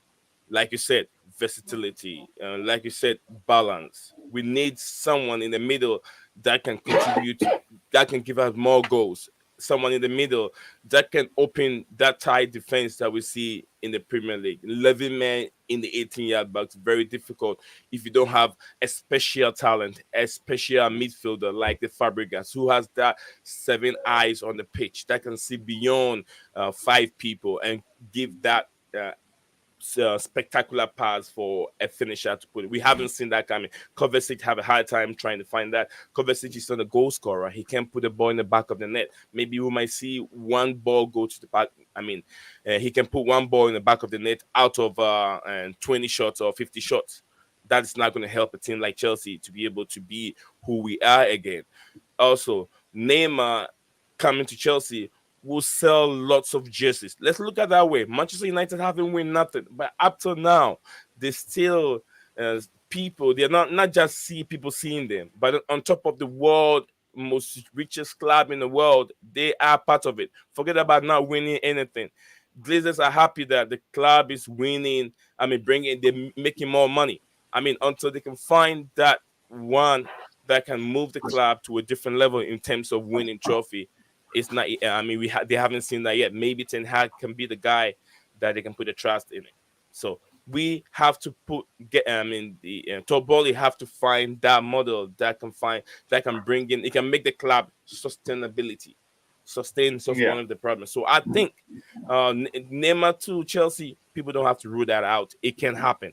It can happen because I mean they're approaching a World Cup. We've seen Todd Bowley and the other guy, I forgot his name. Those guys he's working very hard behind the scene. Todd Bowley is the guy that people see, but he is working very hard behind the scene. And then friends that I talked to, I couldn't get him on my platform because he's very busy. That is Nizar Cancela. But I met him in Charlottesville, here in America personally, and I had a conversation with him. And when he said when he has the time, he will come on the show. But then from what he told me, he said there are so many marquee signing that Todd Bowley is trying to bring to the football club, which Neymar is number one. The other one, which we'll talk later, so people don't have to sleep on him. Neymar could happen because it could happen. And again, like you said, like you meant, as you mentioned, we heard that Igali and Todd Bowley, they were talking to the agents and camps of plenty of players. One of them being Neymar, and we heard they've established contact with his camp and their business focus. I think they will look beyond his injury record because Neymar still sells shirts, even as it is clear that again he's injury prone. That's a solid argument. But that's by the way. Let's do the giveaway quickly. So that again we move on to the next topic we have to talk about. And again, when you get a chance, please do share the link to your channel. If I try to do it myself here, my screen will my update screen will freeze. I'll talk about the channel when I get to the link. So if you're watching, we're about to do the giveaway. As you can see, I have the giveaway tool on the screen. But before we continue, if you haven't, please do take a second to drop a like on the stream and subscribe to the channel. If you haven't, we'll have 61 likes. We should be doing better than that. Please, again, the likes do go a long way. So now here's what you do. You type, thank you, Rahman. Thank you, Rahman. Each word starts with a capital letter. And if you're on the panel, if you want to participate, please, again, get in the comment section, type hashtag thank you, Rahman, to participate. You get a chance to win a $50 giveaway. After today's, we'll have one more to do tomorrow. I might decide to do one more day, but we'll find out. Again, this is what you type. Let me see how many people have done that already. We have just 3 entries. We can do better than that. You need to type hashtag thank you, Rahman, to participate. So I'll give you guys a few minutes to type thank you, Rahman, so that you get the chance to win a $50 giveaway. And if you're watching, if you haven't, again, please do take a second to drop a like on the stream and subscribe to the channel if you haven't. The only person that it's not allowed to participate is the person that won the one for yesterday. So again, this is what you type. Thank you, Rahman, to get the chance to win a $50. Let's see what we have here. One of those, excuse me for the cough. To look at this update sent to me by my brother Liam Lane, it says latest on Andrey Santos transfer to Chelsea. Transfer news. Deal agreed. Andrey Santos has agreed a 5-year contract with Chelsea. The deal could reach up to 23 million. That's a lot of money. That's what I've argued. That's a lot of money to pay for a player and then have him go out on loan. If factors such as him not being able to get a work permit doesn't come into play, I think it's good enough to be part of the first team. But we'll see what the club wants to do. Again, as you can see on the screen, what you need to type is, thank you, Rahman, to participate in the giveaway. I'm excited to see Andrey Santos again to join Chelsea and start playing for us because he's an exceptional talent, if we're being honest. Let me open up this screen again. How many people have, whether we do need more time to see. Start collecting 6 people. Okay, I'll give it a little bit of time. Maybe somewhere else will join us. I want to ask Nee, what do you think about Hakim Ziyech's situation at Chelsea? Why we wait for more people to participate in the giveaway? Sure. Ziyech is a very difficult player to talk about at this moment. You know, Ziyech has a talent, and I know we all know, and there's a reason why Lampard brought him to the football club because of his talent, because of those difficult crosses that he can put to the Yeah. corner side of the goalkeepers, and we've seen what he did at Stamford Bridge. So no doubt, there's no doubt that we can say Ziyech is not a talent. But then, you know, the Premiership and always demand a lot of energy and work rate on the football pitch. I had the comment and I had I think the comment about Mason Mount, which I'm not gonna go into that. I'll still Hmm. stay at Ziyech at this moment. You know, Ziyech don't have that energy to be able to run back and front, and his defensive uh, uh, uh, capability is very low. And Potter needs his guys to run back and also support, depending on the kind of formation that he's going in with. Either he's playing with a back three or a back four. He needs his wingers to be able to fall in and defend very very well. And we didn't see that much from Ziyech coming back to help the defenders. But going forward, absolutely, Ziyech is a talent. Do we see him? Definitely, he's going to finish. He's going to finish the end of the season with Chelsea, but I don't see Ziyech continuing his career at Chelsea next. I mean, right after summer. For me, I really do think otherwise. I really think the lack of physicality is this issue. I think I don't know. I think he's done quite well, really. And again, like you said, he's a good player. Again, one of the most technically gifted in the current team. His passing ability is exceptional. And you did talk about his crosses, very difficult for defenders to deal with. And he's got good vision. For some reason, yeah, again, you could say, but in the case of Thomas Tuchel, I think he did him dirty, really. There was a time he picked up form. I know you talked about him not being good defensively. But he started tracking back under Thomas Tuchel. He became even more physical. He was winning area battles, creating more chances, scoring goals. And boom, Tuchel dropped him to the bench. And I don't think that's fair, really. But that's, by the way, again, I'm going to really move on from him. And But I'll ask you, but I really do Coachella, want you. Yeah, go ahead. let me inject this in real quick. Just like you said, you know, Tuchel gave him much playing time, but we haven't seen Potter giving Ziyech much playing time to really show what he can do. Even, Hmm. you know, there are certain players that are very very good on the training pitch, but then when you give them the game time, they don't perform, and they call them training horses. And there are players that who don't perform very well during training, but then have that outstanding performance during game time. So Ziyech could be one of those. So we want Potter to give Ziyech, I mean, 2 games in a row. Let's see. Let's Chelsea fans see what Ziyech can provide to the team. I hope he does that. But again, I hope he does that. But his comment says he recognizes what a talent it is. But again, he is. But let's see him give him a chance. Oluwasegun Awusuba, they all shouldn't be caps. It should be like this. Thank you, Roman. Each word starts with a capital letter. So it has to match this. It has to match this. Thank you, Roman. If you want to get a chance to win the $50, that's what you do. So please, again, change it if you want to participate. I'm going to give you 1 more minute again for it to work. If you use all caps, again, I'm going to say this again. If you use all caps, the robot will delete it. The robot will delete it. Nightbot is a robot, it's not a human being. It would delete your message if you use all caps. Let's see anything else here. Kante still, again, I can still offer something. For me, I'd keep Kante at the club. He's one player I wouldn't mind, again, if he plays just 20 games per season. He'd help you win quite a lot. And you can say that's one of the reasons why PSG still keeps Neymar at the club, his commercial value. And plus, again, the fact that, again, he's a big game player. Even 20 games is enough for him to help you win quite a lot. Let me see. Ziyech is 10 to me. Let's see anything else. Again, Wosuwa, please, it has to be, it doesn't, it shouldn't be all caps.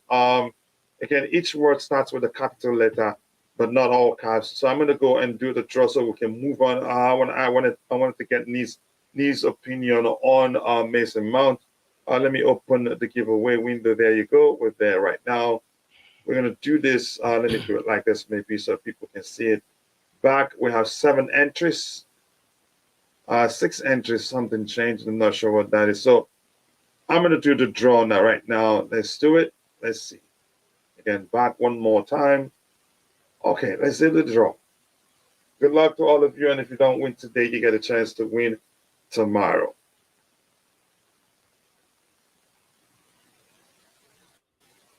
Yep, and the winner again, Chinedu Abiagam. Chinedu, you have to reach out via Twitter again, and if you have PayPal, if you use once again Cash App, you get your prize again in just a few hours, maybe after I wake up from sleep. But again, in a few hours. So reach out to me via Twitter. Congratulations to you again. Let's see what happens. An update here from Nizan saying Gabriel Slonina is now in training with Chelsea first team. I'm still again not sure about his ability on the ball, of which I've talked about. Again, I know here much that's one of the best goalkeepers in the MLS, but I really want to see him play with his feet because that's, you could say, that's important to way Graham Potter likes to play. He's still, again, he's one of those managers that likes his team to be able to play out from the back. But let's see. Okay, so Neil, let's talk about Mason Mount. Um, you can say after Jorginho, I think his has actually gotten worse. I think he's one player that divides opinion as much as Jorginho does, even more than Jorginho does. Jorginho gets more respect than Mason Mount does. So why do you think that is? And I know, I'm sure you've heard us talk about him, where I say that his biggest problem is that people don't look beyond his industry. And even managers, again, have become guilty of that. And that has led to managers not helping develop him as a player because he's still young. He's still just 23. They want to play him until he dies on the pitch because he runs and his energy. Why do you think, again, yeah, I think he's taking that mantle from Jorginho. He's the one player that divides opinion the most at Chelsea Football Club. Why do you think that is really? It has to do, first of all, I forgot to wish everyone a Merry Christmas. I forgot to do that, but let me say it before I move on. Merry Christmas to everyone. Merry Christmas to Coachella yourself. And then, Thanks so much, brother. yeah. Look, Mason Mount abuse that he gets from fans has to do with the culture of the English. One has to do with the culture. If they see an academy player that plays very well and lives up to the hypes, and then the expectation and then even people tagging that young player to be the next Frank Lampard, the next that, and he doesn't have consistent game performance over the time, then they start to abuse that player. And I always ask myself, imagine if this player was your own brother or was your own coming from a family that you found yourself. Will you abuse him that much? Even people that stand outside, when they see Mason Mount, they can't even say anything that bad to him. It's just that people sit behind the computer and then send so much bad stuff to and abuse this player. Keyboard warriors. Yeah, that's what they do. But when they see Mason Mount face to face, all the stuff that they send out there, they cannot say it. So with that, Mason Mount understand himself. It is football. Definitely, these things will come up over time. But I would say that Mason Mount versatility is also one of the things that he brings to the team, and that makes Potter play him, or some other coaches play him out of position because he has so much energy. They think, okay, let's put Mason on the wing, and Mason can do that. Mason has that energy, so let's put him there. He can put pressure, but sometimes it doesn't help his development, just like you said. But then, there's so many things that Mason have done that is very, very positive, but people don't look at that. Even it's a toxic culture for Chelsea fans. Once you start underperforming, they forget everything you've done well. But go ahead. Coachella, and not even Chelsea fans alone, not even Chelsea fans, the English media, the mainstream media that I listen to, I don't want to give them airtime on your platform. The mainstream media that I listen to, professionals, and I'm going to say this out of this subject a little bit. During the time of the World Cup, Morocco had the chance I'll say, had a chance to be the first African country or first African country to win the World Cup. And there was a radio station in UK who professional radio presenter make a very, very dumb and stupid comment. And that comment was the World Cup will be devalued if a team like Morocco, small nation, wins the World Cup. And I kind of sit down. I even tweeted that. A lot of people were angry with that statement coming from this radio presenter. And I asked myself, what is the World Cup all about? This World Cup is meant for number of people that are part of the FIFA Union to stage this World Cup. Without all these people coming together, there'll be no Argentina, there'll be no Brazil, there'll be no England participating in this World Cup. So Morocco form part of the FIFA Union that makes this World Cup. So what is wrong if Morocco should go ahead and win this World Cup? So it's not even after Mount came on and won the penalty to England to be able to Harry Kane to be able to put the ball in the back of the net, and he couldn't do it. Mount did not get the credit. He only suffered an abuse. An abuse that he wasn't the right person to come on the pitch. They were supposed to bring that person on, not Mount. And I was like, dude, he just came on. This guy just came on and won England a penalty and still suffered an abuse. So whatever is going on has nothing to do with Mount's performance or whatever. It's just the culture of the English media and English fans who don't want to support their own. But then look at the French. They support what they have. They don't abuse those players. That is why it will take forever for England to win the World Cup. So I'll say whatever is going on with Mount, I don't understand it. I don't understand. It's not going to close. It's not going to be over. They'll still keep doing the same thing over and over. So, you know what? There's nothing much more I can say about Mason Mount. He's a very good player, to my opinion.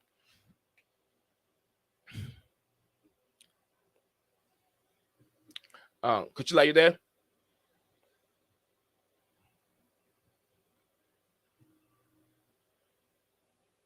I'm not sure what is going on.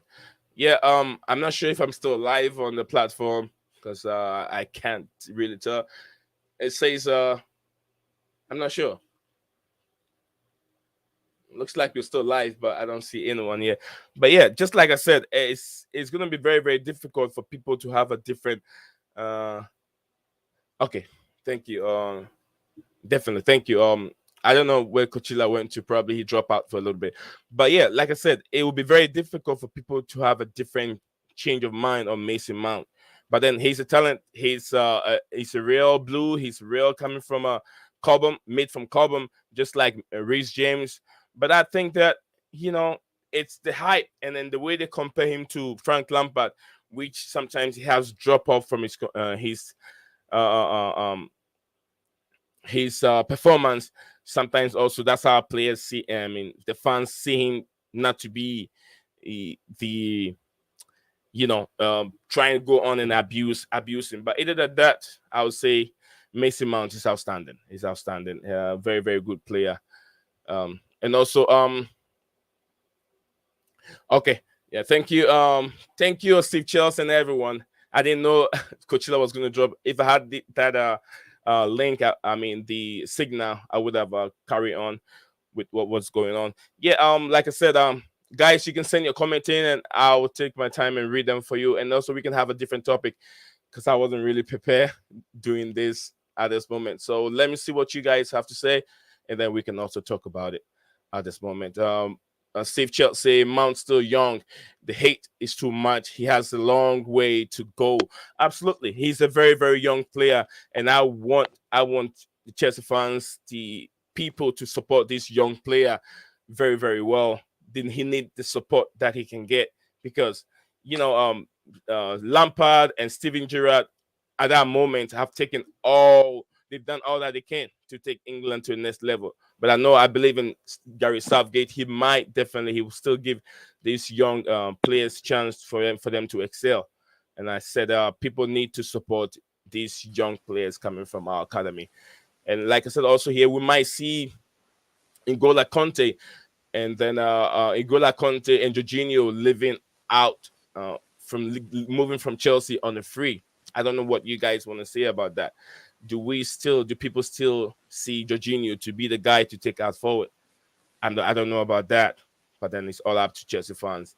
But we might see if Jorginho doesn't get his contract renewed. N'Golo Kante, I'm not so sure. His age and his injury, we might see N'Golo Kante returning back in, I think, March. But then being on the bench for too long and being paid is not helping the team. Either we might see N'Golo Kante or Jorginho moving on from Chelsea. Welcome back, Coach. Yeah, thank you very much, bro. I appreciate you again holding down the fort for Yeah, me. I didn't see it coming, so I was like, your experience. I knew I don't have a problem as long as it is you. You know, these things happen, so I appreciate that so much. And again, your comments on the Mason Mount again are dividing opinion within the Chelsea fan base. I think it's something we need to pay attention to. I think it's very toxic. If you don't like a player, don't turn the fact that you don't like a player into hatred. Don't turn it into abuse. And unfortunately, that has become the case. It's a toxic culture at Chelsea. Again, we raved a lot about him under Frank Lampard.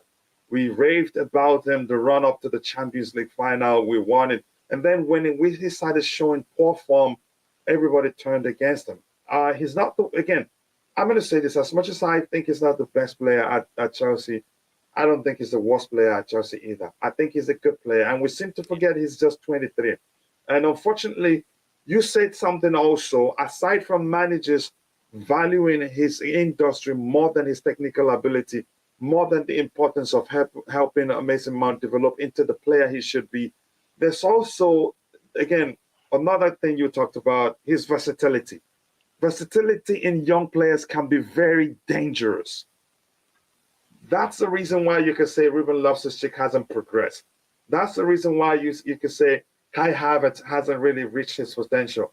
Because when you're that versatile, managers, when they lack personnel in certain positions, they will always come to you and say, come play this position for me. And that is not good for young players who are still developing. If you're talking about players who are in their peak or very experienced players, playing out of position isn't an issue for them. But young players, when you do that, it's detrimental to their development. They haven't mastered one particular position, and you're playing them in another position. Look at Mason Mount. Talk about what Emmanuel said before. At the World Cup, he looked lost in the England midfield. Really, it's not because he's a bad player. He has the potential to do better, but managers are stifling his development by just focusing mainly on his industry. And for a Chelsea fan base, is this the same thing also? Again, what they value the most is its industry. And Thomas Tuchel, oh my goodness, he nearly played him until he died. Even if it was clear, when it was clear that mentally he was tired, he needed a break, he kept playing him because of the energy he brings to the team. But that's, by the way, again, I hope that changes. And I'm going to say this, as much as I want him to remain at Chelsea, if I were him, I'd look to leave Chelsea to go to where managers will, again, value my technical ability, my potential as a player, my development as a player over my energy, the energy I bring on the pitch. So let's see what else we have here. Anything else to address? Morning, people. Again, today is my birthday. It's coming. Happy birthday to you. And I'm going to say this. I'm going to share my window. I was looking for an electronic card that I can show on the screen, edit it to your name. Then it's one of those sites where you have a lot of pop-ups. They froze he got my screen frozen. So, but more importantly, happy birthday to you. I don't know how old you are, but one thing is clear. Today you become again a year smarter, one more year smarter. And again, I wish you again a very, very enjoyable birthday. And again, the next year, again, today marks the beginning of the rest of your life. And I wish you everything good that you desire. Again, you know how much I love to see you here, brother. I know you're very busy because bills don't pay themselves, but it's nice to see you. Enjoy your birthday, bro. Wish I could do anything. Wish I could buy you 6-pack so you enjoy your birthday even more. Happy birthday again to you and Merry Christmas in advance. Yep, and again, I wish you a prosperous New Year in advance. It's Kami again. A lot of again wishes in the chat for you. And here I say, go and check out Blue Clouds Media YouTube channel. I forgot to send the link in there. Yeah, no problem. I've done that myself. And you can go check it, but whenever you want, you can also share it. Anytime you're here, you're a mod, you can always share the link to your channel so people can go check it out. So you have the link to Neil Zion. You've heard him speak. You've seen yourself that he understands the game very well. He knows Chelsea too. And again, he's not one to give you basic answer. He gives you answer with details, with background, so context, so you understand the topic quite well. So please go subscribe to his channel. He recently made it to 1,000 plus, I think 1,100 plus. Yeah. But again, given how much he's given this community, he should have at least 4,000 subscribers or even more. But please go check out Nizion's YouTube channel. Be sure to subscribe and let him know I said you said whenever I get to meet him. Again, a lot of beer for me. We had the opportunity to meet the day Chelsea played in Las Vegas, but unfortunately I had the whole family, and I had the a year old again on my arms. I couldn't leave where we are to go meet him. But I know the World Cup comes very soon, and we'll get a chance to still meet. Even preseason, there's a chance we'll meet during preseason. But that's right. We'll move on. Please like the stream and subscribe. Quite a lot of comments here. Let me see. Yes, he was holding the fort. He's experienced enough to realize he had to move on. We'll carry on with the show. Mount's still young. The hate is too much. Again, he has a long way to go. It's gone beyond basic criticism to hate, really. It's become toxic. I don't like it. Your live coach of, people just want players to be played in their best position now. Again, back to basic. Yeah, for young players, I think you'd be better off playing young players, again, at the best position. As it stands, our midfield cannot do without J5. That's the truth. That's the truth. We have to make do with what we have. Maybe that changes in January, but as of now, we cannot do otherwise. I think since Jorginho and N'Golo Kante, again, both are more likely to leave, again, on a free, given the fact that, again, they get more money from a sign-on fee. Yeah. Again, enough money that Chelsea, again, no matter how Chelsea decides to pay them, I don't think they will measure the amount of money they will get as a sign-on fee if they get to leave on a free.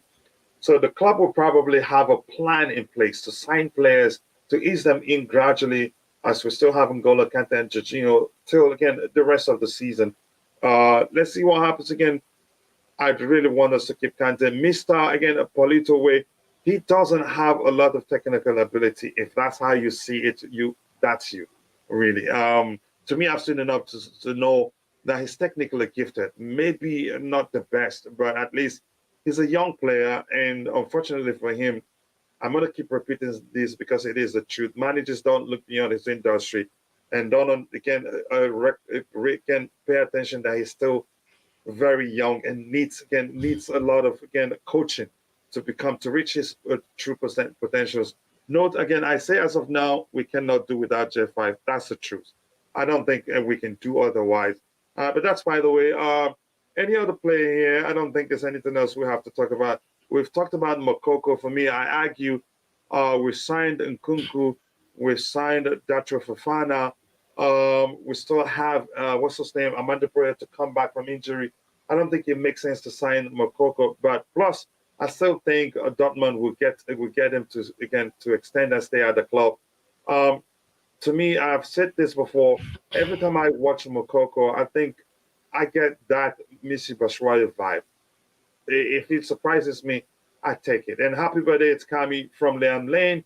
And here we have Steve Chelsea saying, we won the league with Kante here against certain Chelsea fans disrespect Kante so much. Certain people, I think, they're saying it's about time we let him go. He's old, he's injury prone. But one thing we seem to forget, and I'd like to have me talk about this, is this. We were actually the one that ran Kante to the ground. We ran into the ground. Didier Deschamps, the French national team coach, didn't help either. Because Kante has been so important to Chelsea and France that if he gets injured, we don't even give him enough time to recover fully. The slightest he recovers will pull him into the fold. And that didn't help his case either. Nee, can you talk about, again, majority of a lot of the Chelsea fan base calling for N'Golo Kante to be sold, that he's done. and all that. And if you want to talk about also Moukoko, like I said, I get the Mr. Bashir vibes whenever I see him play. That's up to you. But if you prefer talking about N'Golo Kante, you go ahead. Yeah, I'll start with the N'Golo Kante. Thank you for the question, Coachella. This Chelsea, a lot of Chelsea fans look beyond the what the reason why N'Golo Kante is going through what he's going through at the moment. I don't think in the past couple of years we've had the best, technical team or physios that have worked well with these players. This is what we just saw not too long ago with Fofana. Fofana got injured. I'm not sure he was well assessed and if he's really ready to carry on with his game. I know he has injury issues, but how do we manage Fofana? How do we manage Fofana? There are so many clubs that have managed injury players that have played them very, very well. So, was Fofana really ready to start again? How did our physios did they take very care of N'Golo Kante's each issue or his injury? Did they assess him very well before sending him to Didier Deschamps? Did French also physios, the technical team, did they assess N'Golo Kante very well before giving him that time to play? There should be a very good communication from Chelsea physios and then the French national team physio. It's not N'Golo Kante's fault. It is those physios that are taking care of those players that did not do a good job. But then it has affected Chelsea Football Club because we have N'Golo Kante every week. France national team have N'Golo Kante just once in a while for international competitions. So I don't think that we should blame the French national teams so much. It is Chelsea. It is Chelsea medical team that are not doing very well with our injury situations. But then I don't think that we should abuse N'Golo Kante. The most humble player I've ever seen in world football. Very respectful player I've ever seen in world football. We don't have to be so harsh on him. We have to respect him and then see if he's gonna come back in March and then start performing again. Because nowadays we're seeing players play very well even at age 38 and age 37. We saw that coming from Pepe in the World Cup. We saw Cristiano Ronaldo, 18 goals for Manchester United. We've seen Thiago Silva living up to Luka Modric. All these players are playing very well. So anything can happen. N'Golo Kante can come back again. Go ahead, Coachella. Category of players where that again are very unique. Where it looks like my connection is bad again. I don't know why. Just give me 1 second. Can you hear me? Let me know. Yeah, if you you're can hear back. Me. You're good. You're back. Okay. Here's the thing. What I'm saying, Kante again is in that category of players where again they're very unique. You don't find any player that you can say it's like for like for them. Kante is very different. Now, here's the thing. For Kante, as much as again you could say he falls into that category that I talked about. The problem is it looks like his game, what defines again of all the factors that define this game is the amount of running he does, is the energy he brings to the team. So that begs the question: is there that possibility for him actually for him to be as good if he doesn't run that much? I know he can read the game quite well, which is why again he can put in good tackles. He can you always find him at the right place at the right time to break up opposition play. But he does a lot of running on the pitch, and the running is what he does predominantly on the pitch. So the question this begs is: will he still be that good if he doesn't run that much? Because if you look at the likes of Luka Modric hasn't always been that player who does a lot of running on the pitch. What defines his style of play? The factors that defines his style of play is his intelligence as a footballer, his vision as a footballer, his passing ability. Same thing as Thiago Silva. He's never been, again, he doesn't run that much even when he was even that young. What the factors that defines his playing ability mainly are his intelligence as a footballer, his technical ability, and all that. So in the case of Kante, the question is, will he still be as good if he doesn't run as much? I'm not really sure. yeah, it's hard to Graham Potter and the technical team to give a different role to N'Golo Kante, but then it's going to be very difficult to get that mind concept the way he has built himself from Leicester City, from where he was coming from to Leicester City to now. Kante never stopped running, but then managers have to sit him down and say, "Hey, look, you're not as young as you used to be anymore. We're trying to manage your injury issues. So we want you to stay within this perimeter because Modric doesn't run back and defend, but he has a certain perimeter that he runs and covers. Because when players are over that 31, 32 going, they can't run that many miles in within 90 minutes. They have a range that they cover. So put Kante there, don't move him forward just like Sarri did. Kante tried to go forward and then join the attack. That becomes too much for Kante to do. I'm not trying to take his abilities away. We all know what Kante can do. But then if we can bring him down to a little bit and say, okay, you just sit here, sit in the defense, and you can read the game very, very well. He can speak or he can see danger. Anytime Kante see danger coming, he always intersects. So we want to put him here and then put Jorginho up a little bit in front of him because Jorginho can defend. What do we do with Jorginho and Kante? Those two pair. So Kante drop deep. Don't go forward like you've been doing. Let Jorginho move forward and then see if he can give that dangerous passes. So it's up to Graham Potter and see how they can manage this guy very well, not to be running too much, and then help him get much more game, and also use his time very. He give him much more time, not too many time, but maybe I would say 60 minutes. For him to play, and that will help. That will help our team and get Kante back again. I get your argument. As much as I understand that, again, our managers demand, a manager's demand of a player, again, helps define how a player plays for a particular team. That's why you see a player be awful in a particular team and then be world class in one team. Again, you could say a manager's demand of that player comes into play and helps define how a player performs. But in the case of Kante, I'm still really concerned as to how good of a footballer he still be without him being able, to run that much on the pitch, or when he gets to a time where his legs can't carry him that much. Because I'm not sure, but again, I still say let's keep him because we're the ones that are running him into the ground. Let's pay back his loyalty without at least giving him what he's asking for. Like you mentioned, he's an exemplary professional. Again, he's never complains and all that. But it's looking like he gets to leave Chelsea on a free. And Barcelona, from a few days ago, will learn that again they're close to reaching an agreement with his camp. But that's by the way we're moving from him. Merry Christmas, says Kim. So Merry Christmas to you too, brother. I hope you're doing well. Merry happy returns, Kim. So that's again, thanks and God bless. Yeah, God bless you too. He doesn't assist, score goals, attack, can make a run, defend always, back and side ways of penalty. Okay, you're talking about Jorginho. But Jorginho, there's something very unique he offers to the team, the ability to help the team control the game, controlling the tempo of the game and all that. As much as you don't think he's the most defensive-minded player, managers still value him and his experience. Merry Christmas to you all.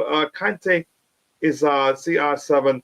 Unfortunately, it's looking like he's going to leave the club. Again, I'm still concerned as to how well he'll do without him being able to run. Let's see. I think Joao Felix suits a manager like Potter because Neymar has an ego, and that's not for Potter. Yeah, probably can. But the owners could care less. Probably he promised them he'd be able to deal with big name players. That was why they hired him in the first place. Because the owners, they want to enhance the brand of the club. They want the club to be able to attract, again, the biggest names in world football. And to be able to do that, you have to have a player like Neymar in your team.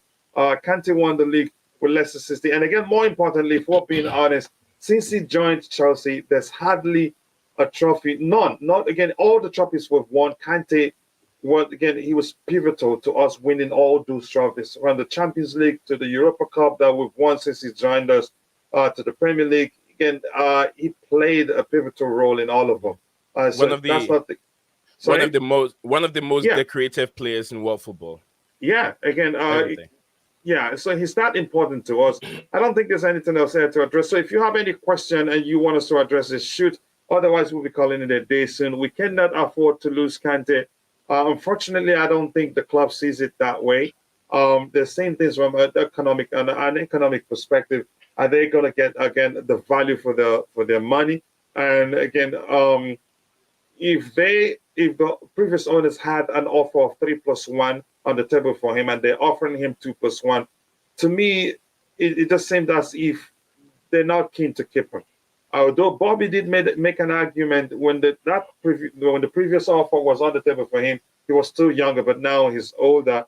But to me, Kante is a player I'd keep at the club, even if I can get 20 games from him, 25 games. He's that good. He can help you win big trophies. Kante will leave, and I couldn't again. I couldn't argue again. I will not argue against that. It's looking more likely that he's going to leave, and thank goodness he's decided to join. Yeah. Again, it's looking like he will be joining Barcelona, not Arsenal or Tottenham or even Manchester United. Joao Felix would be again a bad signing. You think? Can you elaborate? I want to know.